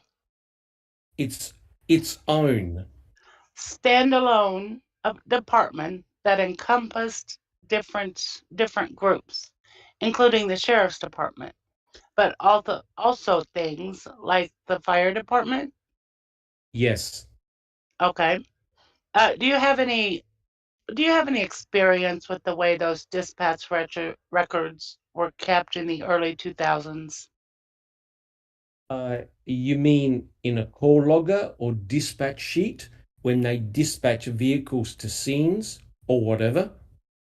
Let's start with the call logger. The call logger would record any call that comes in and goes out. And how about the dispatch sheet that you mentioned? I don't think they do it on paper anymore. They do it on computer, but it would log the activity. So if somebody was dispatched to a scene, it would show up that they were dispatched to a scene. It would show what they requested once at the scene, whether it's ambulance, coroner, whatever. And then it will show when they clear the scene or if they requested you record the time is 2:25 p.m. I think we skipped, which is Big jump. Yeah. Okay. the videographer, and we are back on the record. The time is 2:32 p.m. Sheriff Peterson, you testified previously that you believe that the Teresa Halbach investigation originally fell into Calumet County, maybe based upon where she was based out of. Is that right? Correct. Once the body was found in Manitowoc County, would that have normally shifted it over to the Manitowoc County Sheriff's Department as being lead investigators? It would have under normal conditions, but because of me being recused, it was handed back over to them so that we wouldn't view or they wouldn't view it as any improprieties. Mm-hmm. So they found that you had a conflict of interest potentially, and that's why it got sent back to Calumet County? Both myself and the DA's office. I see. What about the Sheriff's Department beyond you? Was there an understanding that's...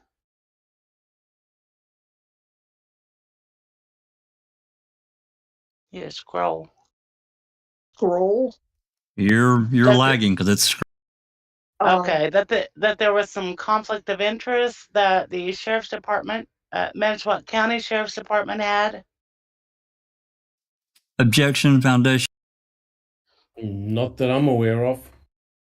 Now, Calumet County Is it also true that the Wisconsin DCI was, co-lead investigative Yes. body with them? And DCI has a lot of personnel, right? Objection, Foundation. I have no idea how many they have. I believe you testified that Calumet County is relatively small, right? As far as their sheriff's department budget, the county itself, area-wise, we're about the same as Manitowoc, I think. I see. But in terms of the size of their sheriff's department, they're smaller than Manitowoc, for example, right? Yes. Okay, we skip again for Ms. Barker. Sure, and I'll see. April, was this also tagged as Exhibit 57, you said? Yes, it's Exhibit 57. The only difference is the top of the page has 66, has a certification from the Manitowoc County Sheriff's. From Mr. Friedman. So that has not been used in a deposition before? I believe 57 was, which is everything except for this top page. Okay, but you marked it 66 for today? Someone from the Conway Olzinak office did, yeah. Okay. I'm Vic, right? Yep. Yes, you are. I'm going to object to this on the basis that it was not produced in discovery. And I don't believe it's been used or authenticated in any previous depositions either. I do recall it being on the exhibit list, I believe, for Ms. Damos's deposition, but I don't believe it was ever used. That's it there.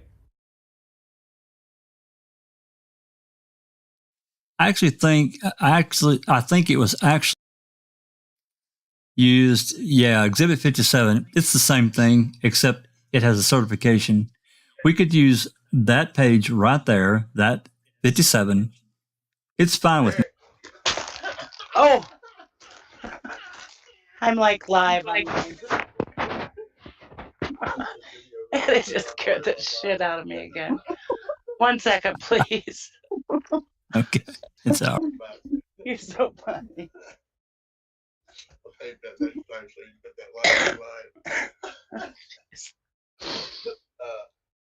I'm back. Okay, start whenever you're ready. Line. I'm still going to object on the basis it's never been produced in discovery. Actually, I'm pretty sure it was, but I don't have the Bates number, but I'm pretty sure. I'm pretty sure a copy of that was Bates stamped and produced.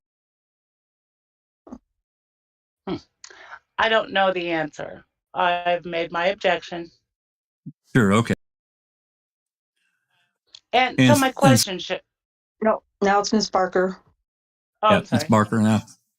And so my question, Sheriff Peterson, after all that buildup, is really very simple.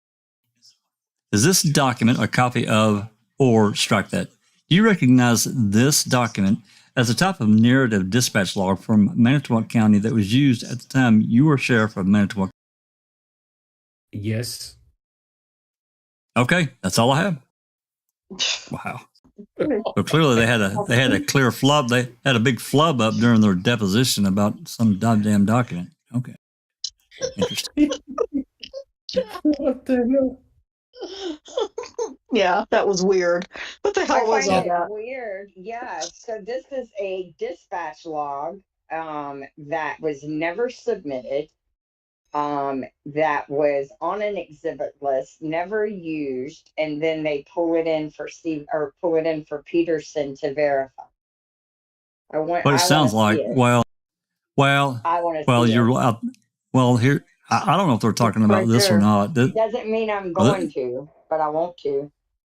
This is a jail logging. Looks like the bailiff was from Kelly. Information from 22806 at 10:54. I'm sure this is in the morning. I guess I say I'm sure.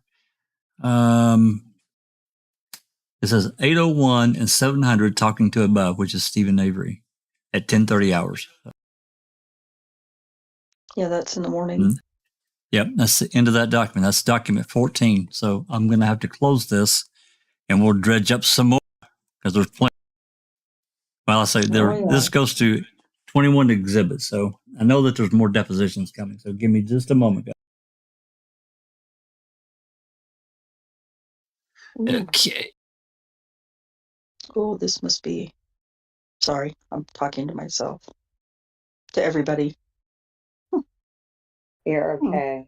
And that Peterson, that snippet I saw was interesting. He called it what did he call it? A call logger. Anybody made a request for the call logger records? Call logging. Did he say logging? I thought he said logger, Logger. Well, he called it call logging, and then it was called a call logger as the person that actually did. Well, I think someone should make a records request for both of those specific words as referred to by Sheriff Peterson. Well, I know think that it would just be the call log. Yeah, I don't know what you would try. I know that included with the queso, the Calumet dispatch log was an audit log that for each day, and it had each channel. Everything was logged in a Microsoft access file. Because he's speaking about Manitowoc County Sheriff's and Fire Department and a call logger. a logger. A call Sorry. logger. Yeah, I know, right? Sounds like a really strong beer, doesn't it? And I'm curious to see if that wouldn't be produce something different than what we've already got. It can't hurt to try. Worst thing he's going to tell me is to go take a hike or a long walk off a short bridge in the Lake Michigan, right? Yikes. It's pretty cold, too. Yeah. Okay. And the way my chest feels, it probably wouldn't be fun right now. I'm still battling this skunk. Okay. Okay, this is document attachment 15.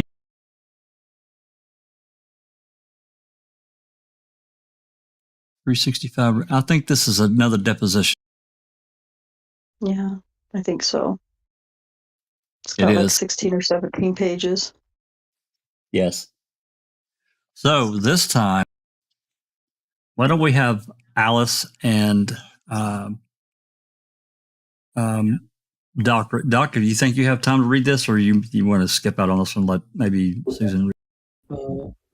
I can read a little bit, but like I said, I'm expecting a call. So if I do get the call, I'll just log off and someone can take my spot. For me? Yep, we can do that. Yeah. So am I the answer or the question? You can be the answer, and Alice, can you ask the questions? Be Mr. Barnett, looks like. Yep, sure. Okay, you got to start whenever you're ready, and that'll be you, Alice, on line 1. I'll withdraw the objection. You can answer. I disagree with that statement.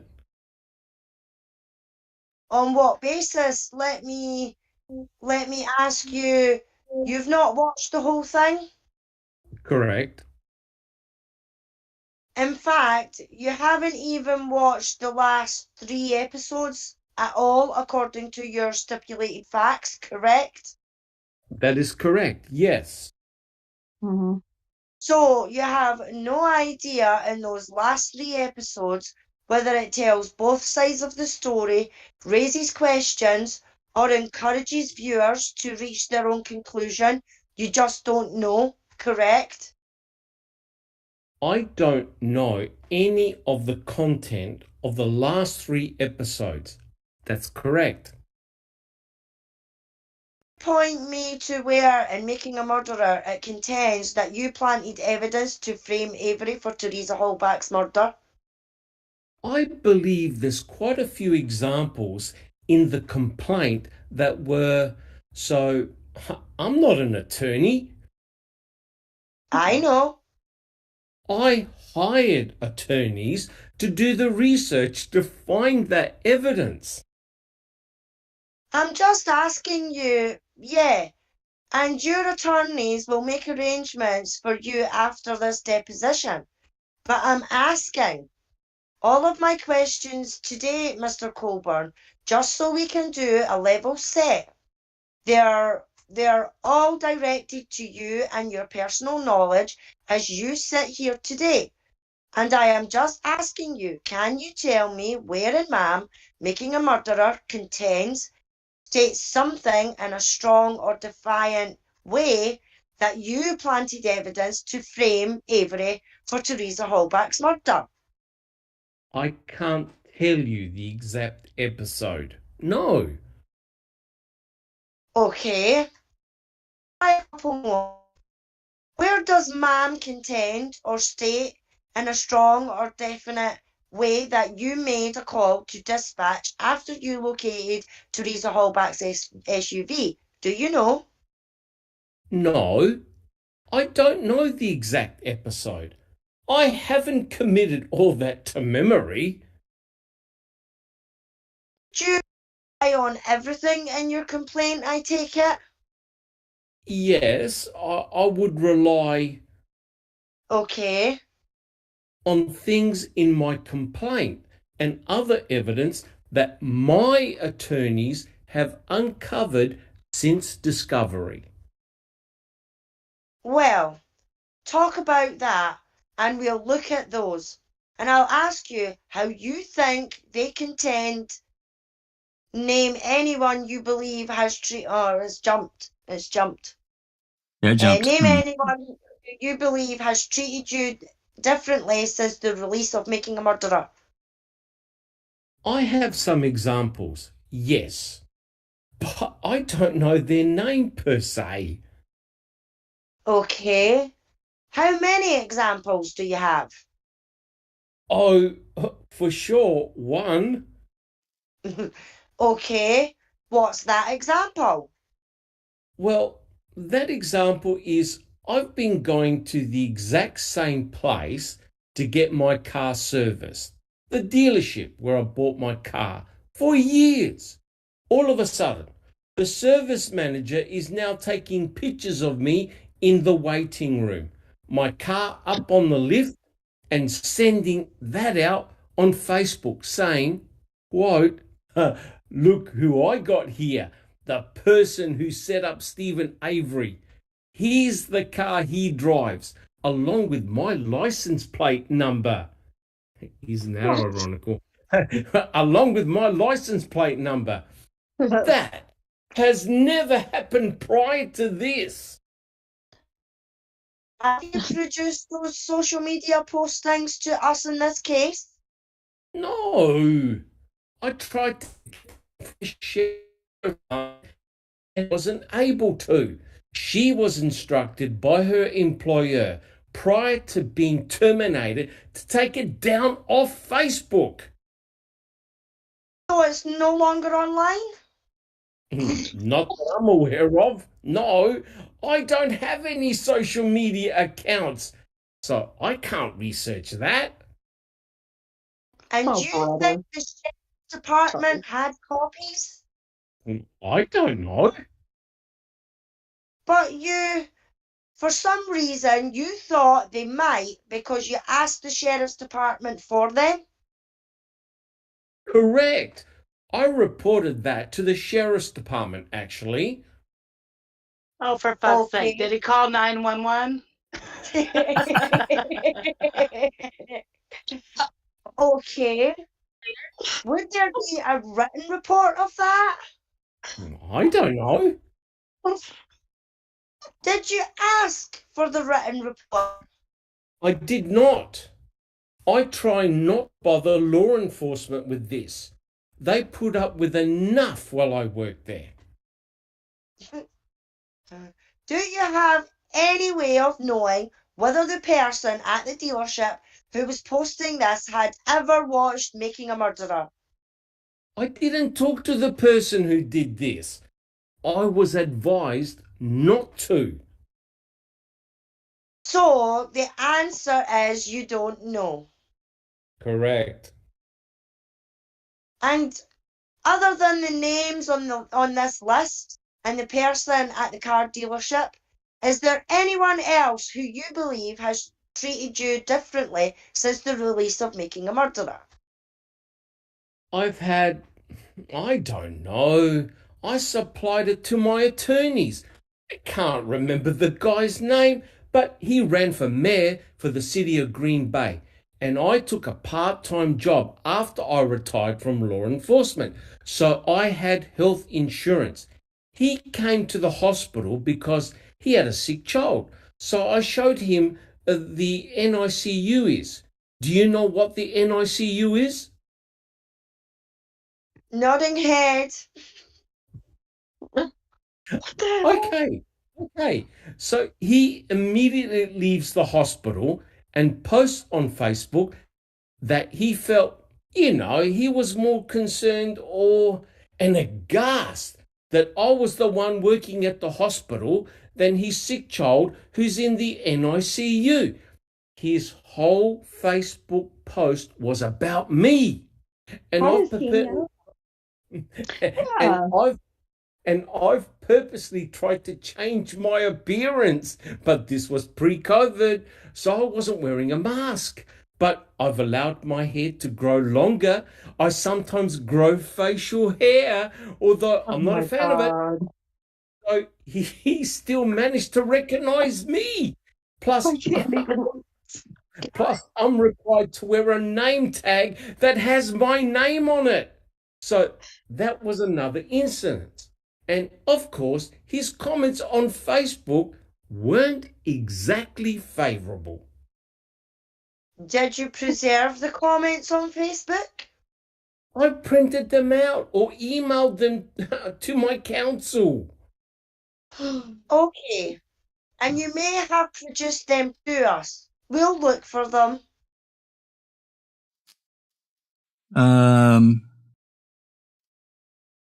Rhonda, you want to do Miss Walker?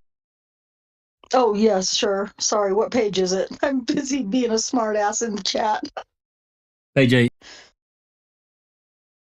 Where? where it says Miss Walker. If we didn't, we'd request a copy. 3. Yep. Okay. If we didn't, we'd request a copy. Sure. What's the moral candidate's name? Mayoral Candidate's name, do you recall? No, I don't recall the gentleman's name. Okay. Anyone else you can identify who you believe treated you differently? There probably are other examples, Miss Walker, but I can't remember them specifically outside of those two. Do you?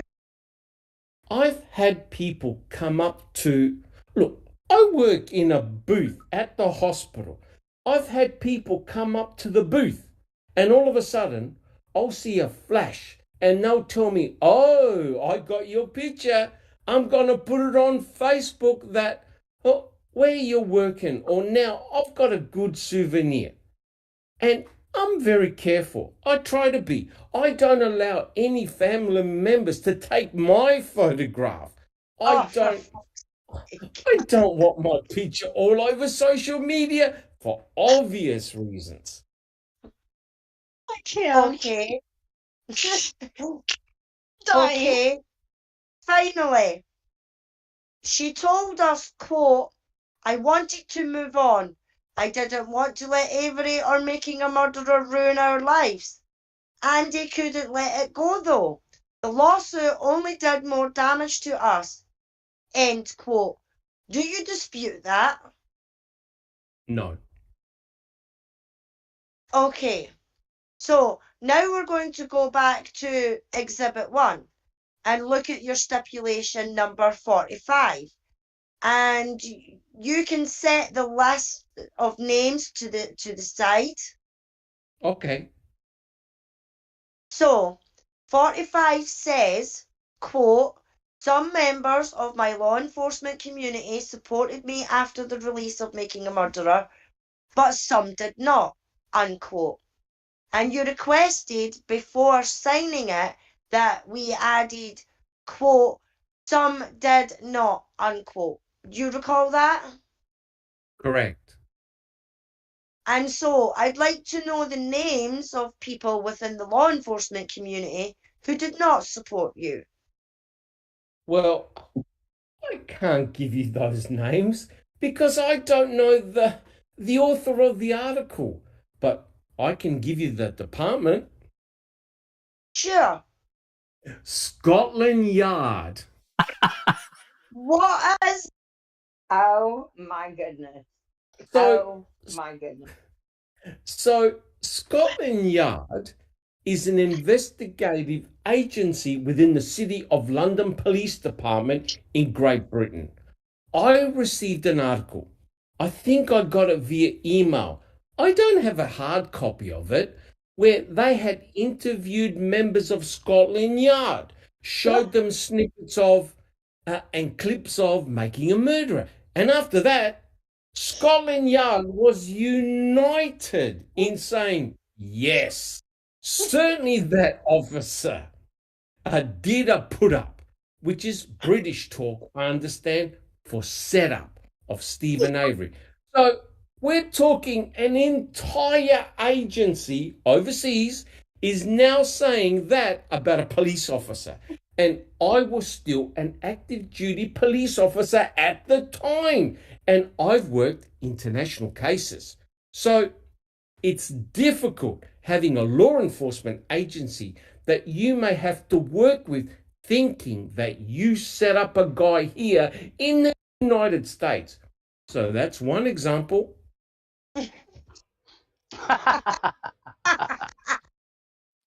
This guy's a pansy. Oh my God. Oh. You said that was an article or a television special or what was? I don't know if it was made on television or no. It was an article. I don't know if it was printed, that one, and gave it to the attorney who was helping me at the time or not. You don't know? Correct. You do know that some of them were convicted felons, correct? I'll show you an example to jog your... A document to jog your memory. Yeah, it must have jumped just inserting that. Go ahead. Thank you. Could you go to Exhibit 8? Do I have that? Yeah. Got it. And flip about 20 pages in to tracking number 355, if you could. Sorry, 356. Okay. And just to refresh your memory, this is a transcript of the interview you gave for convicting a murderer, correct? Well, it's my answers. Again, like I said yesterday, the question doesn't appear. Okay. And I can't determine which interview it is, but it's either interview 1 or 2 of convicting a murderer interviews. Okay. So I'm going to start reading at the top of that third row. Quote, unwisely, I invited him to... It jumps. It jumps again. You can start on line 1. Yeah. Correct. That you transferred the call to a detective, right? Correct. That you didn't know the call was about Mr. Avery, right? That is correct. That the call did not motivate you to frame Mr. Avery for the murder of Miss Hallback, right? That is correct. And that you didn't plant evidence against Mr. Avery, right? That is correct. Yes. So you would agree that this episode got across the most crucial points of this portion of your direct testimony by Mr. Kratz? Objection, forum. Go ahead. No, I don't believe it did. Why not? There were too many things too many forceful points that were eliminated to clearly get it across. I come across as, looking at this. If I was looking at this and I didn't know it was me, I would think, boy, this officer's pretty wishy-washy about that, pretty unsure of himself. For example, have you ever planted any evidence against Mr. Avery? My response at trial was, that is ridiculous. No, I have not. And then the second question Mr. Kratz asked me, have you ever planted any evidence against anybody in the course of your law enforcement career? The whole question is eliminated. Instead, it looks like I answered, have you ever planted any evidence against Mr. Avery? By saying, I have to say, this is the first time my integrity has been questioned. That doesn't come across very forceful or convincing. It's hardly answering the question. So I don't believe that's an accurate portrayal. Oh, for fuck's sake. Gotta be freaking kidding me. Did you feel the accusations that you planted evidence against Mr. Avery were calling into question your integrity?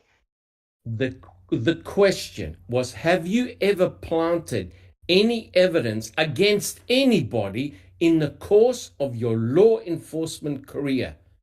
That's my answer to that question. Mr. Colborn, I'm going to move to strike. That wasn't my question.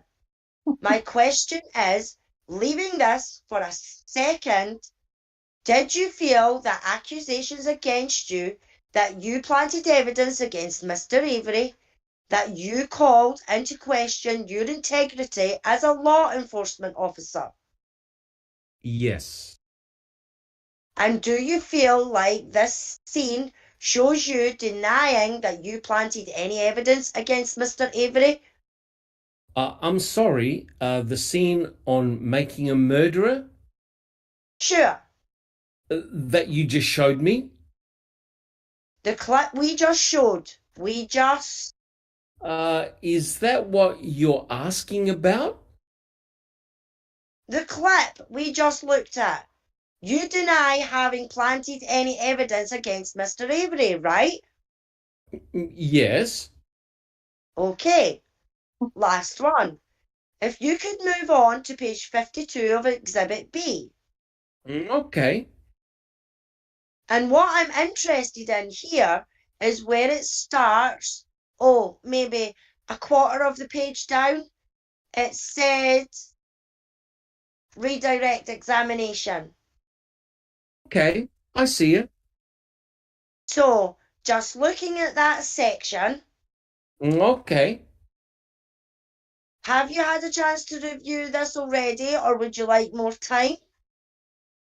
Page 52? No, I reviewed it. Would you agree that Mr. Kratz was trying to elicit testimony from you to clarify and rebut some of the points raised during Mr. Strang's cross-examination of you regarding this phone call? From what you're asking me to look at here, it looks like Mr. Kratz is trying to get me to explain about not writing a report about the 84 or 95 call. And was that in response to some questions that Mr. Strang had asked you during the cross-examination that preceded this? I don't have the entire cross-examination committed to memory.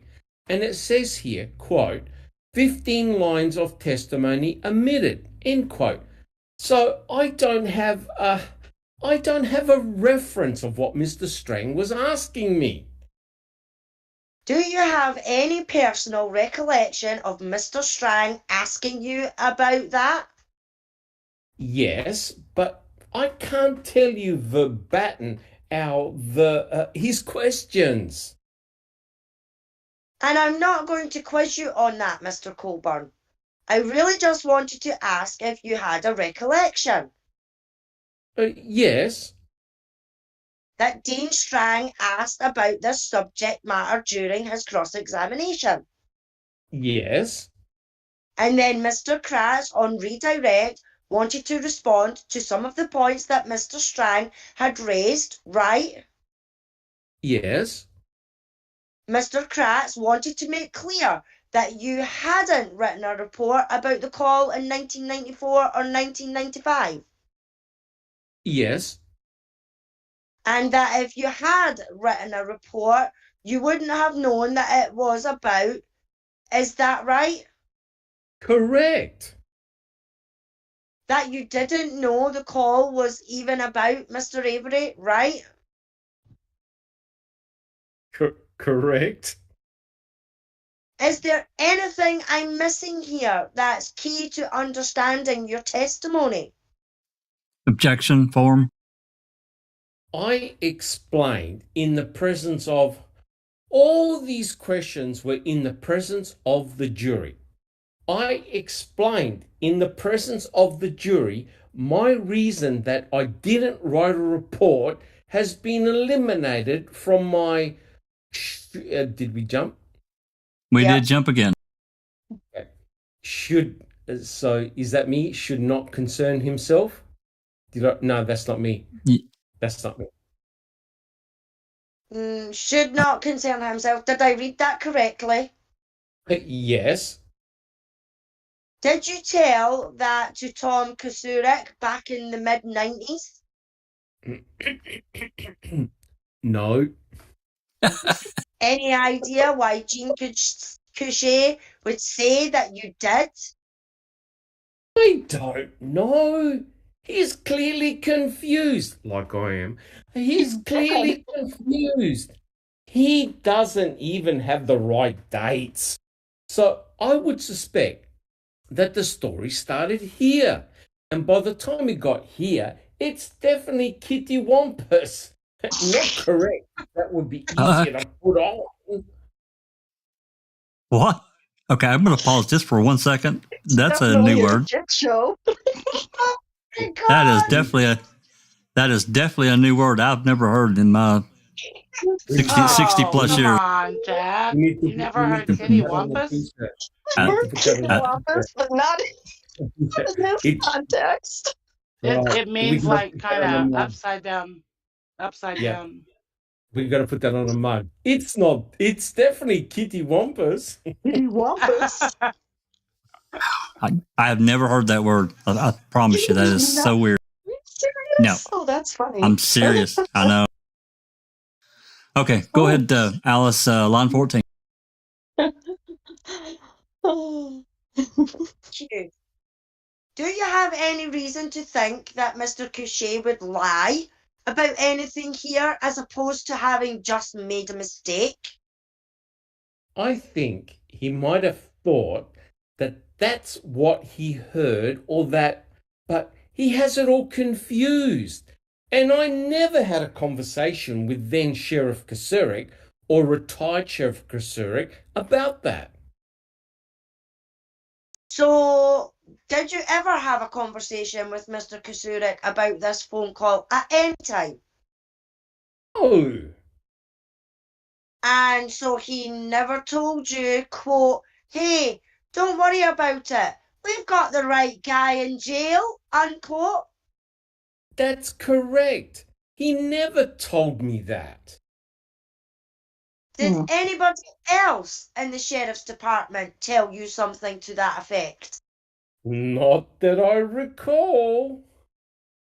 And besides what you've already told me, do you have any idea how Eugene Couchet would have gotten that impression? I don't know. No, I don't. But I will tell you that Jean Couchet's health wasn't very good. And he passed away shortly after this, I believe in 06. Oh my God. Looking down at the bottom, the last two sentences, I'll go ahead and read them out.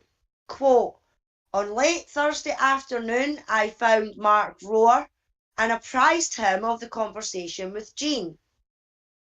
By the time I found Mark, he indicated that he had already been made aware of the conversation between Colborn and Kasurik, unquote. Did I read that correctly? Yes. Do you have any idea how Mark Rohr would have gotten the idea that you and Mr. Kasurik had a conversation back in the 90s about the phone call, and Mr. Kasurik had, told you, quote, don't worry about it, unquote. Hand on heart. I have no idea. That's the end. This ends right here. It's interesting talking about this conversation because Christina talked about in the last Crime Theory Exchange. We pulled up the document of these interviews that Cachet had with those 3 other detectives. So somebody damn well knew about that call. Yeah. I'll tell you what, if there was some brain fingerprinting going on, the Colborn would have busted the machine. It would have blown up. Absolutely. Yeah. It's crazy. Interesting stuff. Ridiculous. God. Wasn't it? Yes. Okay. It was hard to not laugh. I'm sorry. Does anybody have any other section of that before I move on? I apologize. I just pulled up this next one. Is there any other sections you guys want to talk about before we move to this next deposition? I wish I had marked it or something somehow, but I did. I can't remember now what it was in there that happened or got said that I wanted to address, but carry on because I don't remember now. Yep. So this next one is we're at document 6, attachment 6. And this is excerpts from the deposition of Lisa Nishimura. So, Susan, are you available to read? Or Susan, maybe? Sure. Oh, okay. All right. Rhonda, are you available to read? I am available. Okay. Susan, if you want to be if you want to be the lawyer, ask the questions, and Rhonda, you can be the answers. You can be Lisa. Yeah. Okay. Yes. You straight? Okay, Yeah. 72 and 73. If you can just please take a moment to review those. Wait a minute. I'm on the wrong document. What number did you say? This is document 16. 16. Okay, I was looking at the wrong one. All right, I'm confused. Okay. 72 and 70. If you can. Oh, I'll read them. Thank you. I've read it. Thank you. On the bottom half of the first page of that set of pages, which is base stamped Chrome 71, there is apparently an email message dated November 11th, 2013 from Moira Demos to Adam Deldeo. Do you see that? I do. The first or the second sentence in that message states, quote, "We are planning for and looking forward to your and Lisa's visit this week," end quote. Do you see that? I do.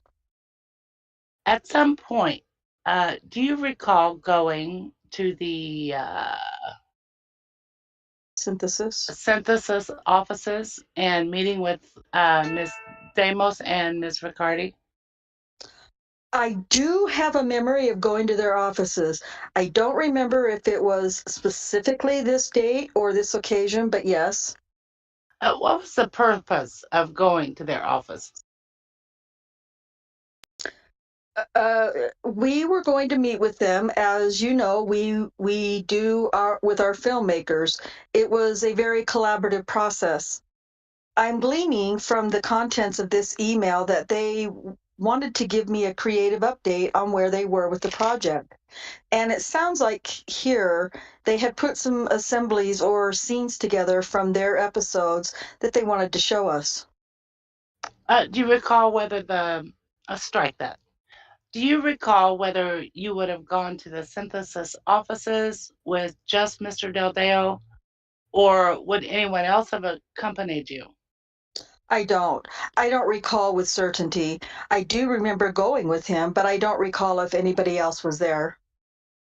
And directing your attention up to the first message at the top of the page from Paola Correa to Moira Demos on 11/12/2013. Do you see that message? I do. That states in the second paragraph that you and Adam had a 2-hour block open on Friday, November 15th. Do you see that? We skipped, so it's Skip. Yeah.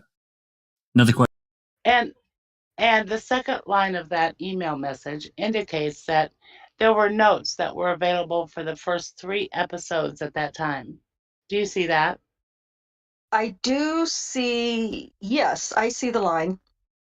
We'll be going through a lot of notes later in the deposition, but I just want to first get a general sense of that process to the best of your recollection. Would the first step in the process of generating notes for each cut would be that you would be provided a version of the cut, or strike that? You would be provided a cut by Laura Riccardi and Moira Demos, and your team would review it, correct? That's correct.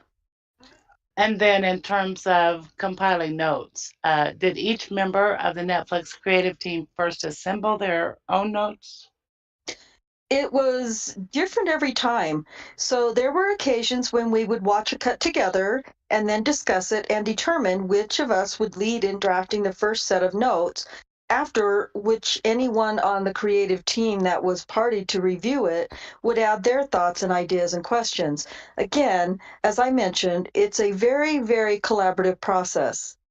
There were other times when each of us would watch separately and agree on a deadline to produce notes, again determining who would take lead on a draft, or we would often use a collaborative platform like Google Docs so that we could be concurrently drafting notes. So I would say there was never a uniform way in which notes were produced, but that it was always collaborative across the creative team that was working on the project. Thank you. And so once the team itself decided on what the final draft of the notes would consist of, then it would be relayed back to the synthesis team? Correct. Following up on the question about the prior message, I believe there was a reference in Chrome 72 to an edit room at the synthesis office. Do you recall being in an edit room? Sorry, do you have more to your questions? Yeah, I'm sorry. Yes, I'll strike the prior version. Do you recall being in an edit room at the synthesis office? I recall that synthesis had a combined office, and that's the end of the document. That's the end of that one. That was kind of a weird excerpted thing to insert. Excerpted. Yes. I don't know. I didn't really get too much out of that other than really not much of anything. Either. Okay.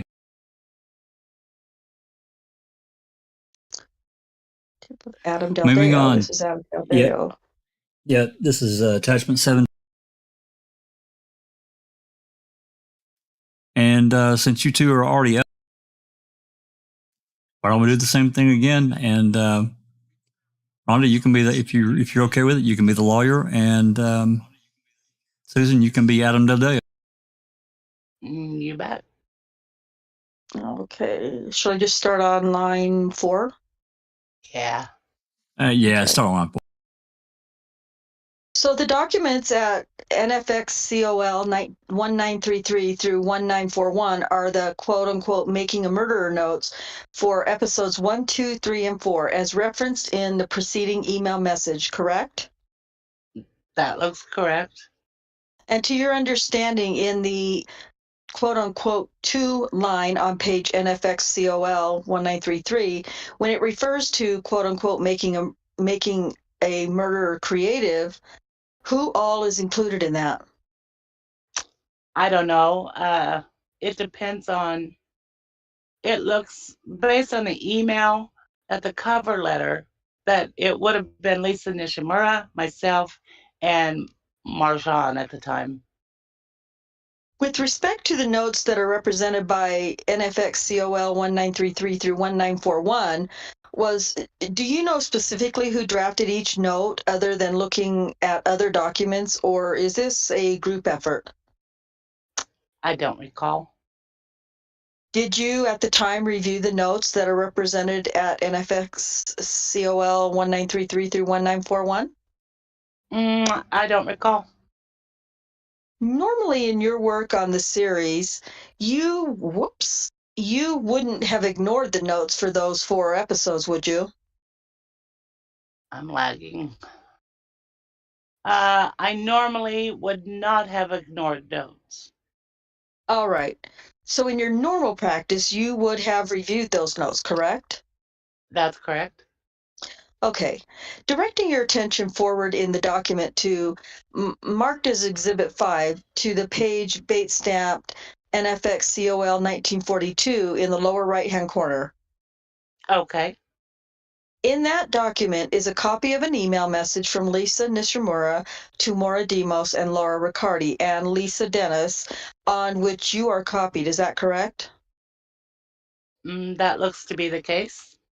And that email message forwarded notes for discussions of version 2 of the pilot for MAM. Is that correct? That looks to be the case.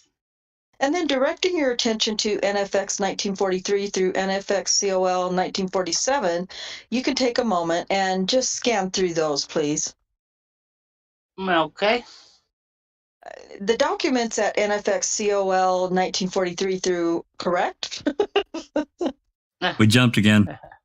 Yeah. It would have, yeah, based on what I'm looking at here. I don't recall this email, and I don't recall reviewing these notes. In the course of my position, which we talked about earlier, I generally would have looked at notes before they went out. Moving forward in Exhibit 6 to the documents that two forward from where we were or left off to document Bates stamped NFX COL 1948. Can you see that document? 1948. 48. Yeah. So we went through this. Okay. Yeah. And again, that document is a message or copy of an email message from Marhon Havadi to Laura Riccardi, Mary Manhart, and Lisa Dennis that is copied to you and Lisa Nishimura. That is correct. And that email message references attached notes for episode 6, correct? That looks correct. And the attachment line at the top of the document where just underneath the subjects, is that right? The pool, I think the pool hall. Oh, we changed. The pool. I think the pool hall patrons. Yeah. I think we are using that as a synonym. Okay. Did you know the identities of any of those people at any time? I don't recall that. Do you know how those people were solicited for participation? I do not. Do you know whether any of those people had any connection to Avery's? I do not. Do you know whether any of them had any law enforcement encounters with Manitowoc County? I do not. Ms. Barker, okay, do we want to try to do the rough edition? Ms. Sure. Bursick, sure.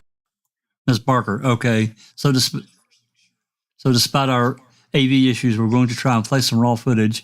We probably, I'm assuming Lieta wants to put a statement, or I'm sorry, Attorney Walker probably wants to put a statement on the record. was going to play just a few excerpts. Okay, it ends right there of raw footage. So that's the end of that. I still didn't glean a whole lot of that one either. They didn't Nope. either. Whoa, wow. Now we're back on some Avery trial transcripts, for shit's sake. Well, this is the full day, and no, we're not reading. The full day. Well, this is day. It's day 23. No, this is not board. Day 23. Well, actually, it's an individual voir dire. It's an That's right, individual because voir dire, because there was an alternate selected, if I'm remembering correctly. Yeah, something. Yeah, and then the closing arguments began on page 31, and then so in the perimeter strikes, I think that's two of the other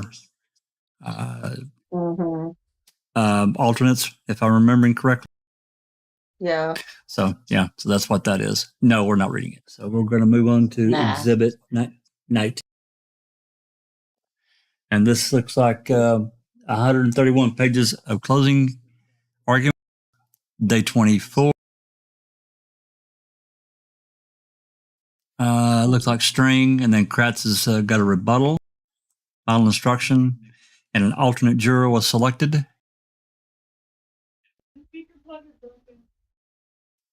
And then we've got 153 pages. And this next one, this is Exhibit 20.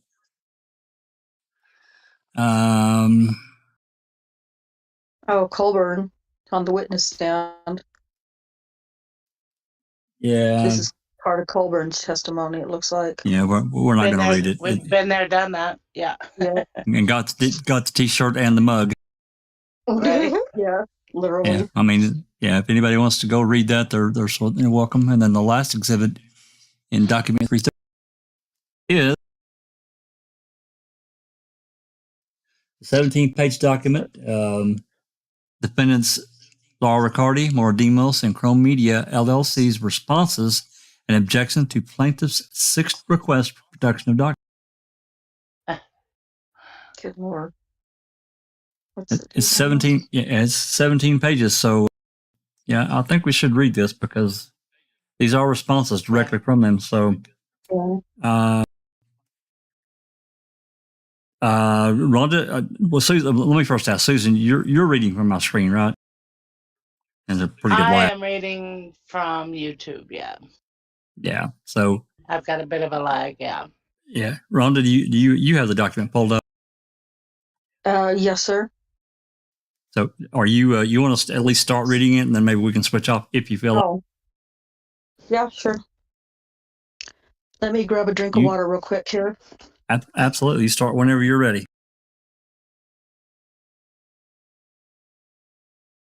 Okay. Defendants Laura Riccardi, Moradimos, and Chrome Media's LLC's responses and objections to plaintiff's sixth request for production of documents. Defendants Chrome Media LLC, formerly known as Synthesis Films LLC, Laura Riccardi, Moradimos,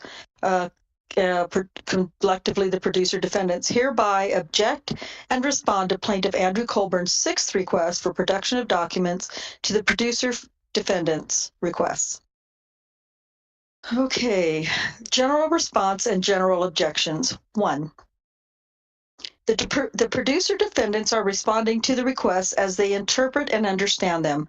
The producer defendants reserve the right to supplement their objections and or responses herein if Colborn subsequently asserts an interpretation of the request that differs from the producer defendants' understanding. Number 2. The producer defendants object to the requests in their entirety and to each individual request to the extent they are not proportional to the needs of the case, considering the parties' relative access to relevant information, the parties' resources, the importance of the discovery in resolving the issues, and the burden and expenses that will result to the producer defendants in locating and producing the requested documents, if they even exist, compared to any benefit to Colborn or relevance to the case. Number 3. The producer defendants object to each request to the extent that each calls for material that is protected from discovery by the attorney-client privilege, work product doctrine, the common interest and/or joint defense privilege, tax return privilege, or any other applicable privilege, doctrine, or immunity. Nothing contained in these responses and objections is intended as, nor should in any way be deemed, a waiver of any attorney-client privilege, work product doctrine, common interest and/or joint defense privilege, tax return privilege, or any other applicable privilege, doctrine, or immunity. No such waiver will result from any inadvertent disclosure of material or information protected from discovery by the attorney-client privilege, attorney work product, the common interest and/or joint defense privilege, tax return privilege, and any other applicable privilege, doctrine, or immunity. Number 4, the producer defendants object to each request to the extent that it calls for the disclosure of material that is confidential, proprietary, and/or private, or that intrudes upon third parties' privacy or other legal interests. Number 5, the producer defendants object to each request to the extent that it calls for the disclosure of material protected from disclosure under Article 1, sub 2B of the California Constitution, California Evidence Code, Section 1070, Wisconsin Statutes, Section 88514, and the Wisconsin Constitution, any other applicable state or jurisdiction's reporters, privilege, or shield laws, the First and 14th Amendment to the United States Constitution, and or the common law reporter's privilege. 6.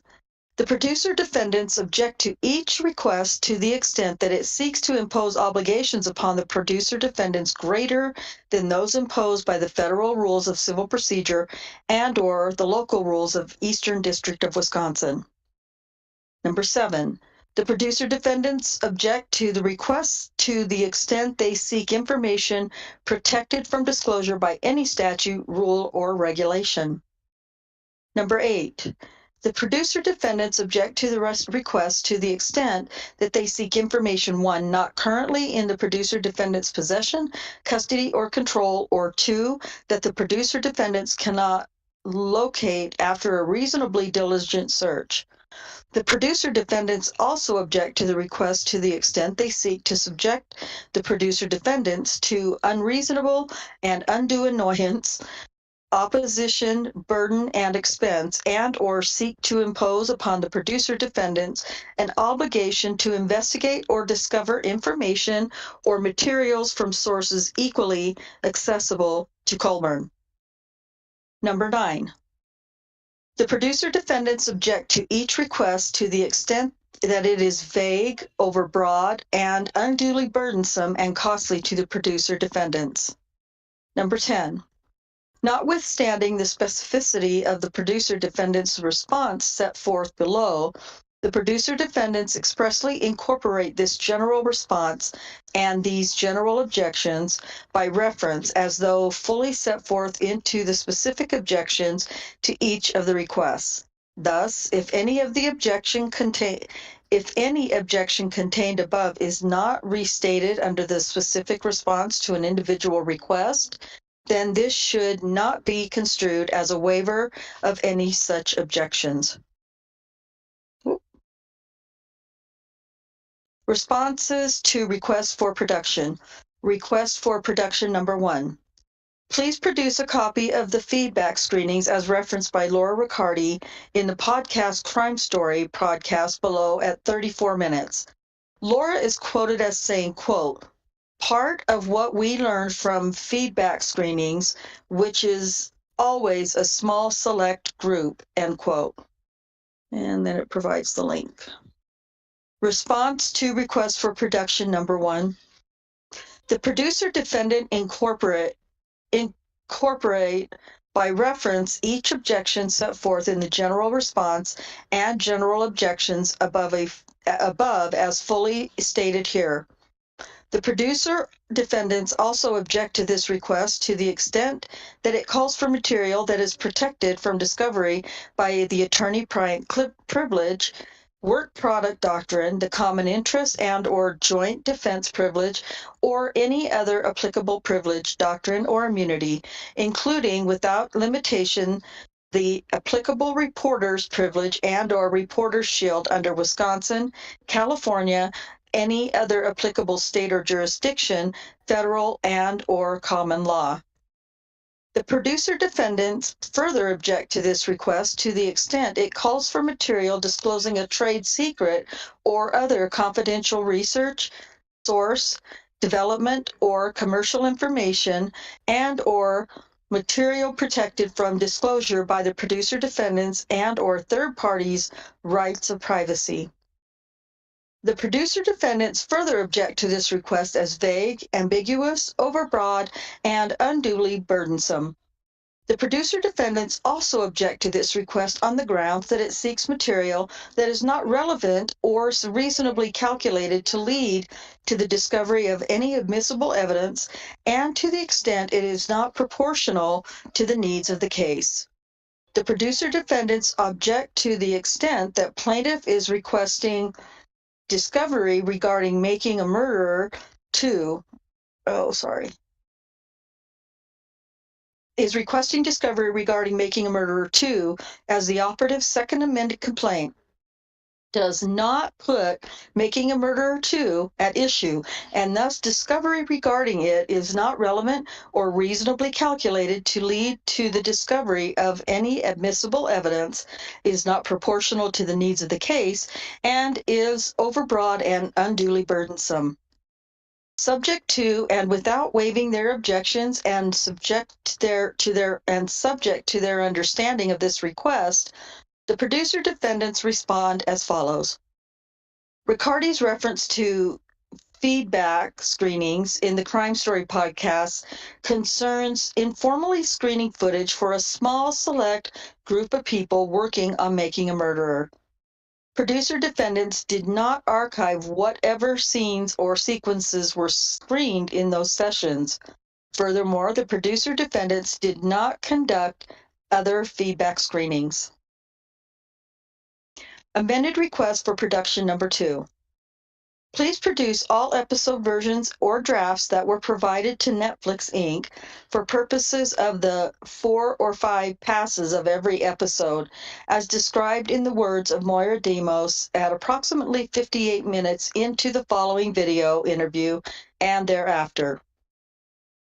And then it cites the making of a murderer with filmmakers Moira Demos and Laura Riccardi and the website. Amended. Plaintiff restates his prior request for production number 2, except that the words in the third line that the state quote at approximately 50 minutes into end quote are replaced with the words at approximately 53 minutes into. Response to request for production number 2. The producer defendants incorporate by reference each objection set forth in the general response and general objections above as if fully stated here. The producer defendants further object to this request as vague, ambiguous, overbroad, and unduly burdensome. The producer defendants also object to this request to the extent that it calls for material that is protected from discovery by the attorney-client privilege, work product doctrine, the common interest and/or joint defense privilege, or any other applicable privilege, doctrine, or immunity, including without limitation the applicable reporter's privilege and/or reporter's shield under Wisconsin, California, and other applicable state or jurisdiction, federal and/or common law.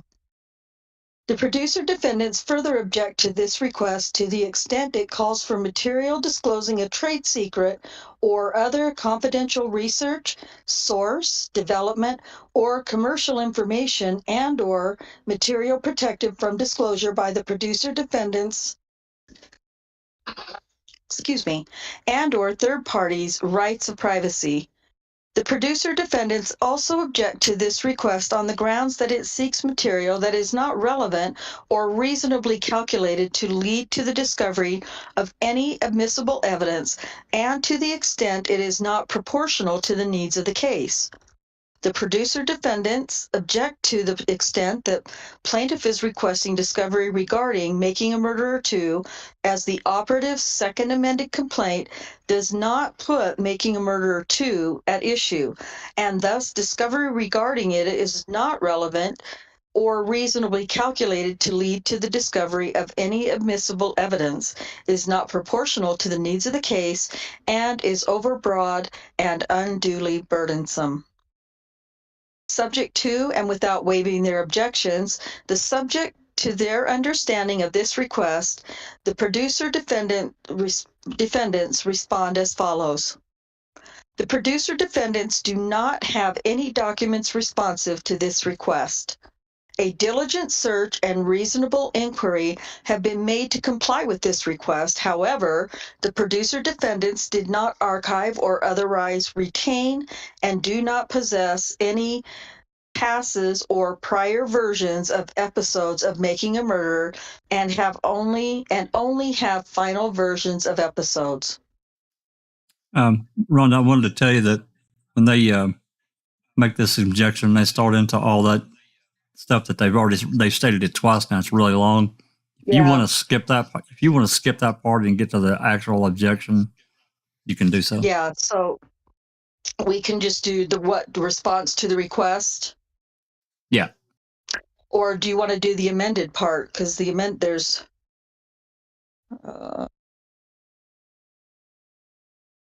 because it was submitted and then it looks like, so it was requested, then it looks like it was amended.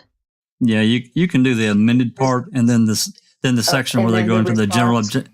Yeah, that general objection that they've restated, that's really long. You don't have to read that because it's the same thing. You can just get to the That's what I was thinking. the actual answer. Yeah. Okay, so request for production number 3, I'll read the amended part. The plaintiff restates his prior request for production number 3, except that the words in the second and third lines that state at approximately 50, so I would have already done that too, are replaced with the words at approximately 53 minutes into. And you skip down an entire page and it says subject to and without waiving their objection. Okay. Subject to and without waiving their objections and subject to their understanding of this request, the producer defendants respond as follows. To the extent not already produced, the producer defendants will produce non-privileged documents that reasonably can be determined to be responsive to this request that the producer defendants can locate through a reasonable search and diligent inquiry. There you go. Okay, and then request for number 4.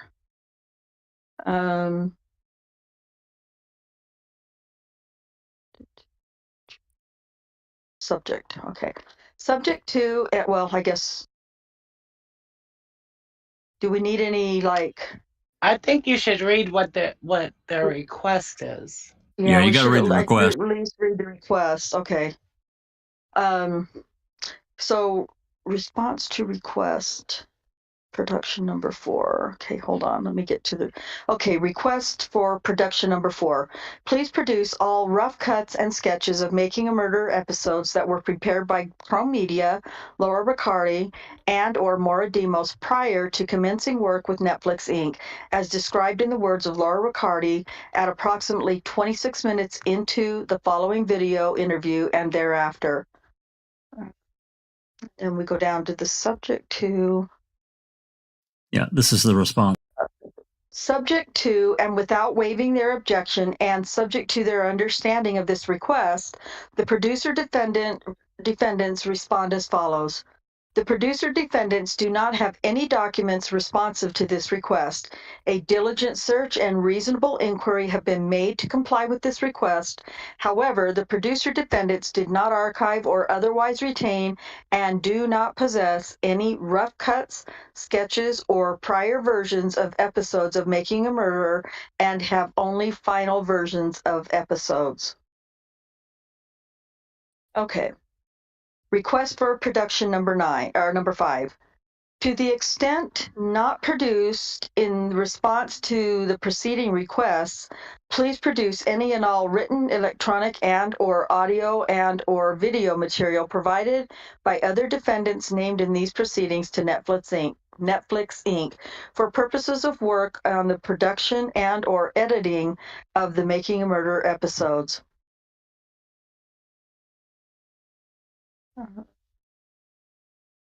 Subject to and without waiving their objections and subject to their understanding of this request, the producer defendants respond as follows. To the extent not already produced, the producer defendants will produce non-privileged documents within their possession, custody, or control of that reasonably can be determined to be responsive to this request. And that, to this request, I lost my place. To this request, and that relate to portions of Making a Murderer that are of and concerning plaintiff and that are put at issue by the second amended complaint. Sorry, I lost my place and then I got confused. It's all right. Request for production number 6. To the extent not produced in response to the preceding request, please produce any and all written, electronic, and/or audio and/or video material provided by any representatives of Netflix Inc. to the defendants, to any of the other defendants named in the proceeding for purposes of work on the production and/or editing of Making a Murderer episodes.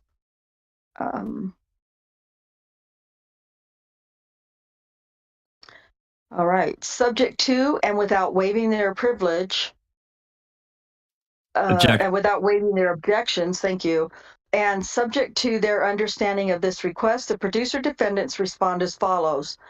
To the extent not already produced, the producer defendants will produce non-privileged documents within their possession, custody, or control that reasonably can be determined to be responsive to this request and that relate to portions of Making a Murderer that are of and concerning plaintiff and that are put at issue by the second amended complaint. That's the same response, so. Yeah, pretty much. Yeah. The request for production number 7, the document referred in request for admission number 1 from Chrome Media LLC to plaintiff. The next page. Subject to and without waiving its objections and subject to their understanding of this request and subject to the entry of an appropriate protective order, the producer defendants respond as follow. The producer defendants will produce a copy of the requested document. Request for production number, sorry, go ahead. So that was I said that was easy. Oh, that was an easy one. Request for production number 8. All video material and of any kind that relates to Making a Murderer and Making a Murderer 2 other than the final versions. That's all. Bullshit. That's all. That's all we're asking. Oh, I missed the subject too. It probably just was a quick kiss my ass. It's actually a pretty long kiss my ass because it goes. Object. This looks like a summary, if you will, of all of the objections. Oh, well, maybe not. Do you want me just to read it? It goes it goes into a number of hours. It's not too long. Go ahead and read it. Okay. Response to the request for production number 8. The producer defendants incorporate incorporate by reference each objection set forth in the general response and general objections above as if fully stated here. The producer defendants also object to this request to the extent that it calls for material that is protected from discovery by the attorney-client privilege, work product doctrine, the common interest, and or joint defense privilege, or any other applicable privilege, doctrine, or immunity, including without limitation the applicable reporter's privilege and or reporter's shield under Wisconsin, California, any other applicable state or jurisdiction, federal and or common law. The producer defendants further object to this request to the extent it calls for material disclosing a trade secret or other confidential research, source, development, or commercial information and or material protected from disclosure by the producer defendants and or third parties' rights of privacy. The producer defendants further object to this request as vague, ambiguous, overbroad, and unduly burdensome, including without limitation with respect to the use of the phrase, quote, all video material of any kind that relates to making a murderer and making a murderer too, end quote. The producer defendants also object to this request on the grounds that it seeks material that is not relevant or reasonably calculated to lead to the discovery of any admissible evidence, is not proportional to the needs of the case, and is designed to harass the producer defendants and to misuse the discovery process to try to impose the extraordinarily undue burden and expense on producer defendants, as compliance with this request would require the producer defendant to spend thousands of hours locating, duplicating, quality controlling, and otherwise performing the logistics necessary to make copies of the requested materials. By way of the comparison, the producer defendant spent approximately 60 hours and incurred out-of-pocket expenses duplicating and quality checking footage of plaintiff's testimony at Stephen Avery's criminal trial, even though plaintiff only testified for 3 to 4 hours at the trial. Request number 8 seeks a volume of materials exponentially wider in scope than that, and the resulting burden on the producer defendants also would be exponentially greater.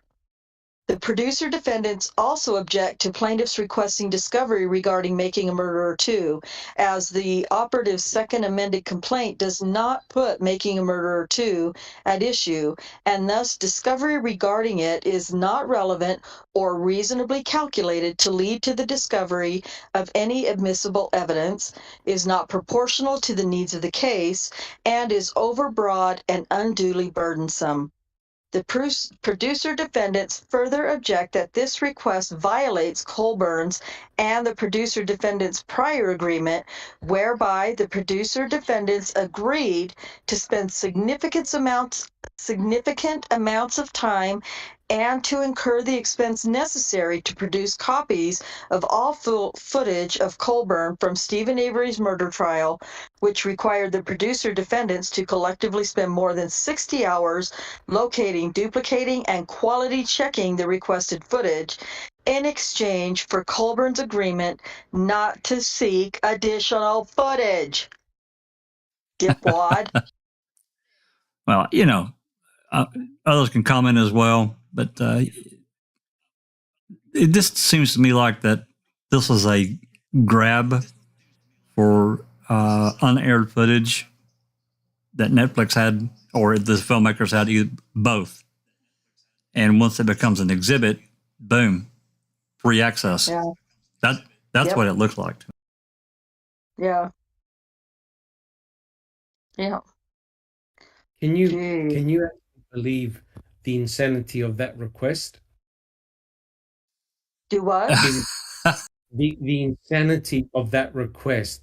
Oh, It's like Stephen Avery going up to Kratz, Fallon, and Garn at the end of the trial and saying, right, I want all your work notes pre, post, and during the trial. I want everything you discussed, everything you talked behind closed doors. I want all your documentation, right? Mm-hmm. And you know Yep. what? You know what Krat, Fallon, and Garn would have done? They would have put 3 fingers up, right?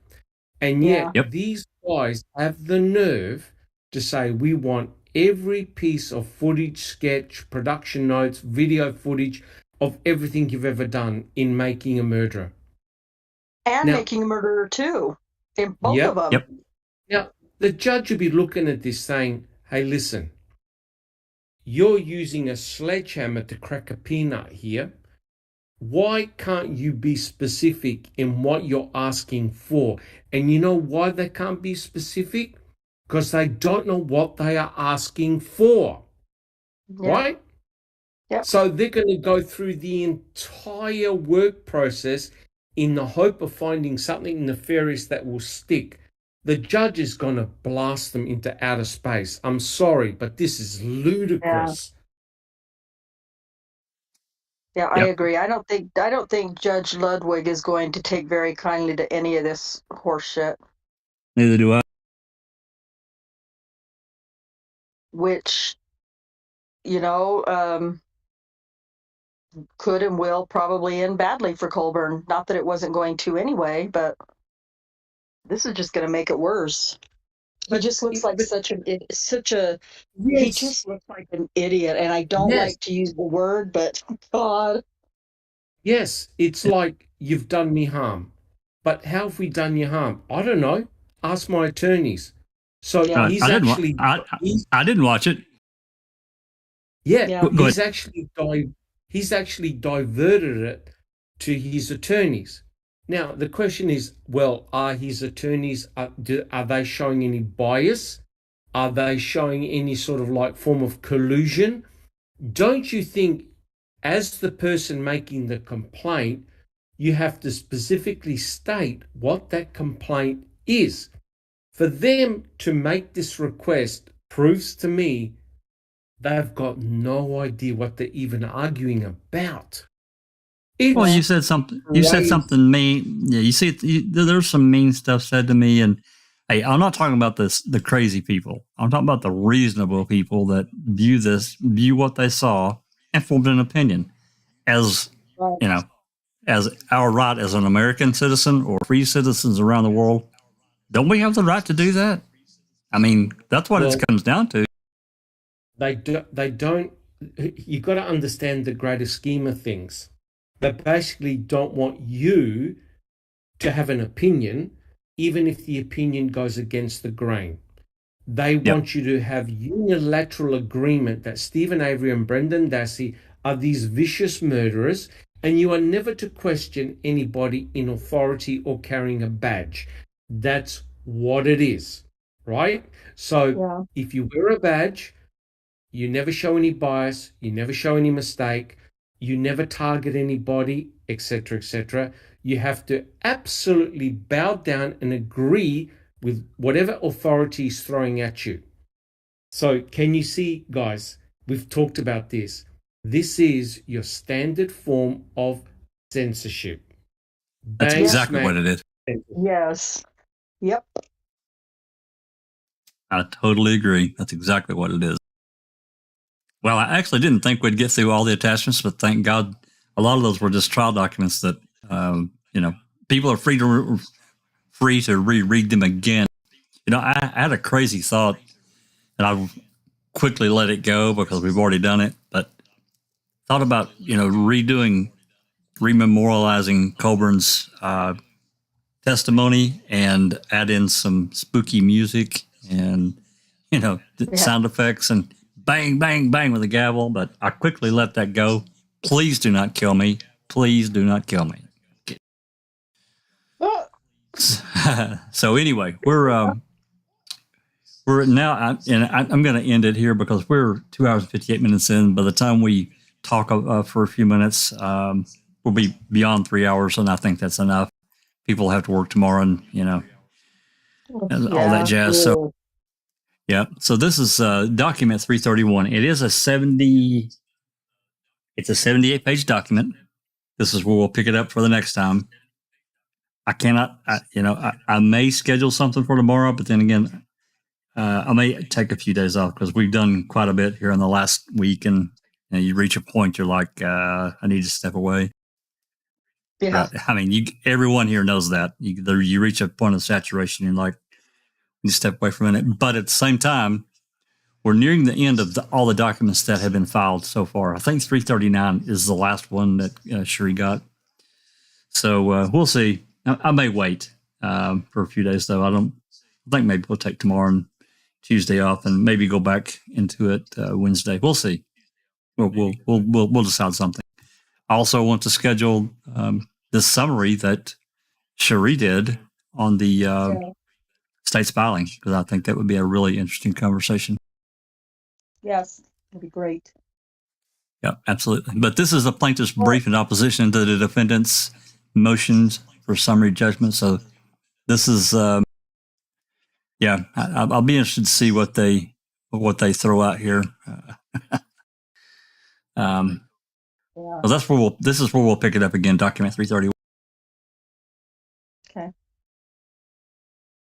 Sounds good to me. All right. Okay. Before we skedaddle, final thoughts. Al, we'll just go down the list here and just get some final thoughts before we move on out of here. Final thoughts, Alice.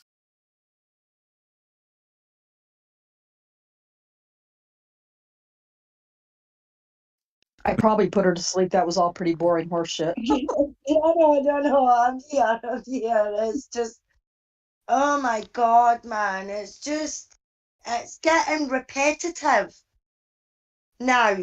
And if we're feeling it, you're guaranteed the judge is going to feel it. Oh, you know. Or if he doesn't, then there's something bloody wrong, because we can start to see the repetitiveness now as well. And I just hope that the judge grants Netflix the summary judgment. I don't see how Colborn can get past the summary judgment. I really don't. But I suppose we'll just need to wait and see.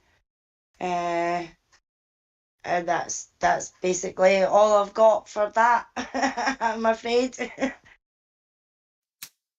Yeah. Okay. Well, thank you. Fair enough. Thank you very much. And there's Susan. Susan, final thoughts?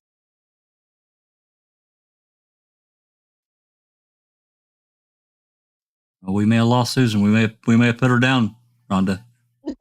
I know. Well, final thoughts, Rhonda. Well, first I just want to read a comment. I saw it a little bit back on the chat from Case 10, because I concur 100%. He says the Honorable Case 10 denies all plaintiff motions and dismisses the case. Yes. That's what I'm talking about. I agree with you, Case 10, because we're so past the point of ridiculousness. It's crazy why they would continue to cling to. Basically, he's got threads left, just threads.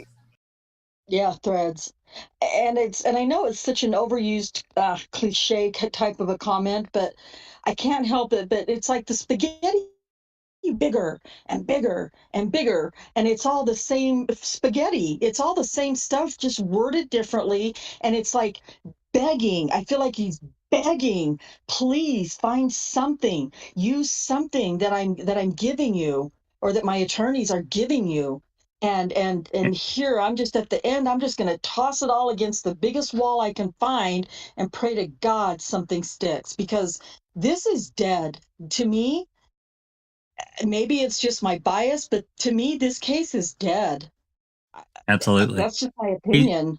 He's had to drop so many things in his second amended complaint. He's completely had to come back and say, nope, nope, we got to pull that out. And this.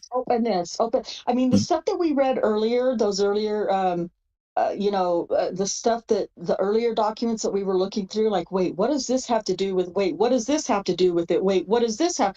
It's just desperateness. It smells desperate, and it's just insanity to me. And I'm over it. I'm just really over it. That's all. I agree. Thank you. And Christina, final thoughts. Uh-oh, we may have killed Christina too. Looks like we lost her. Doc, I don't know if Doc can talk or not. Final thoughts? Yes, I can.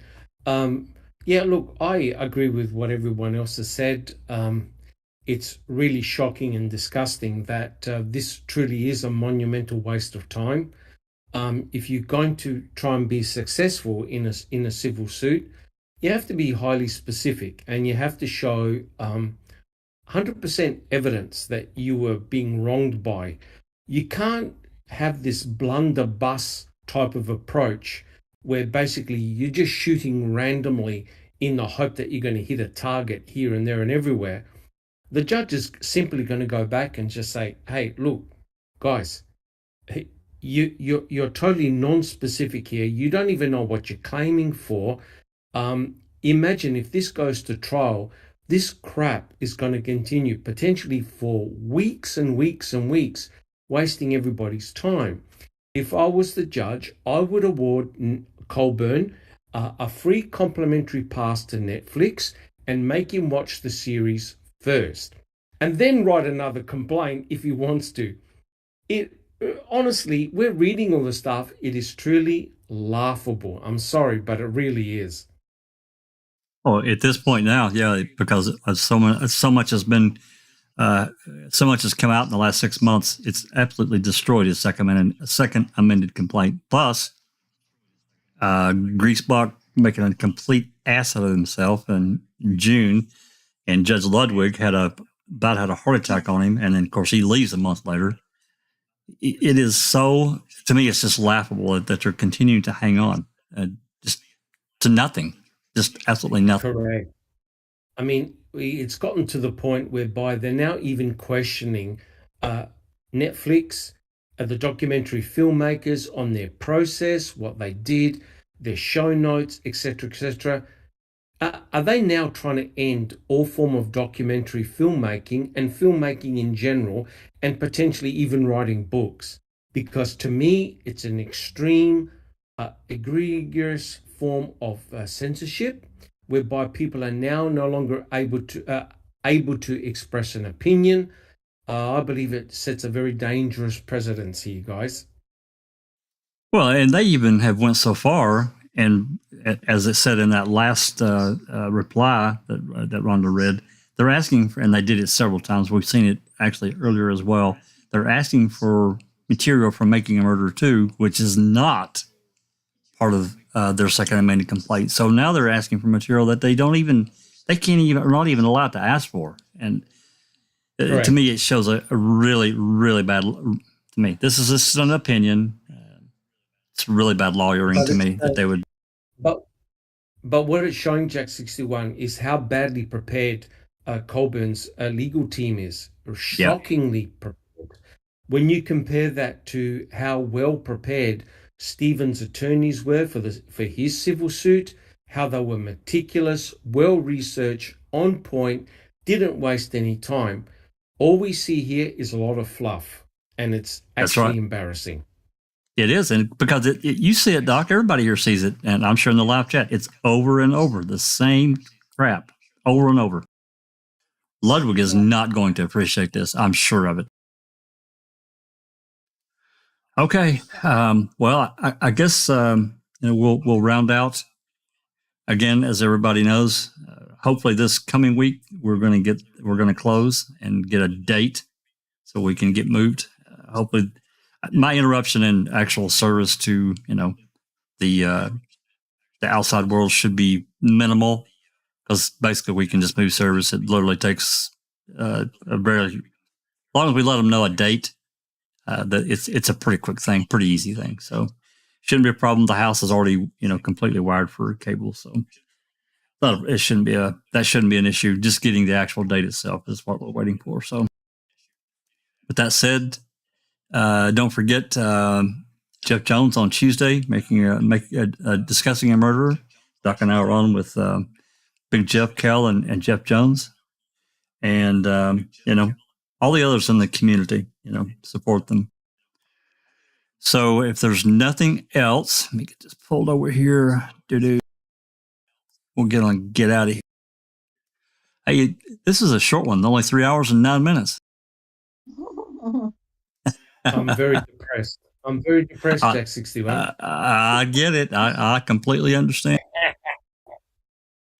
So with that said, certainly, we appreciate all of our followers and those out there listening that I know that they don't really say much, and that's fine. But, if you like what we're doing, give us a like, a subscribe, share the videos, get people interested in the case. You just never know who might be interested, some of your friends or whoever that might be interested, and you can turn them on to this case and they can follow along as well.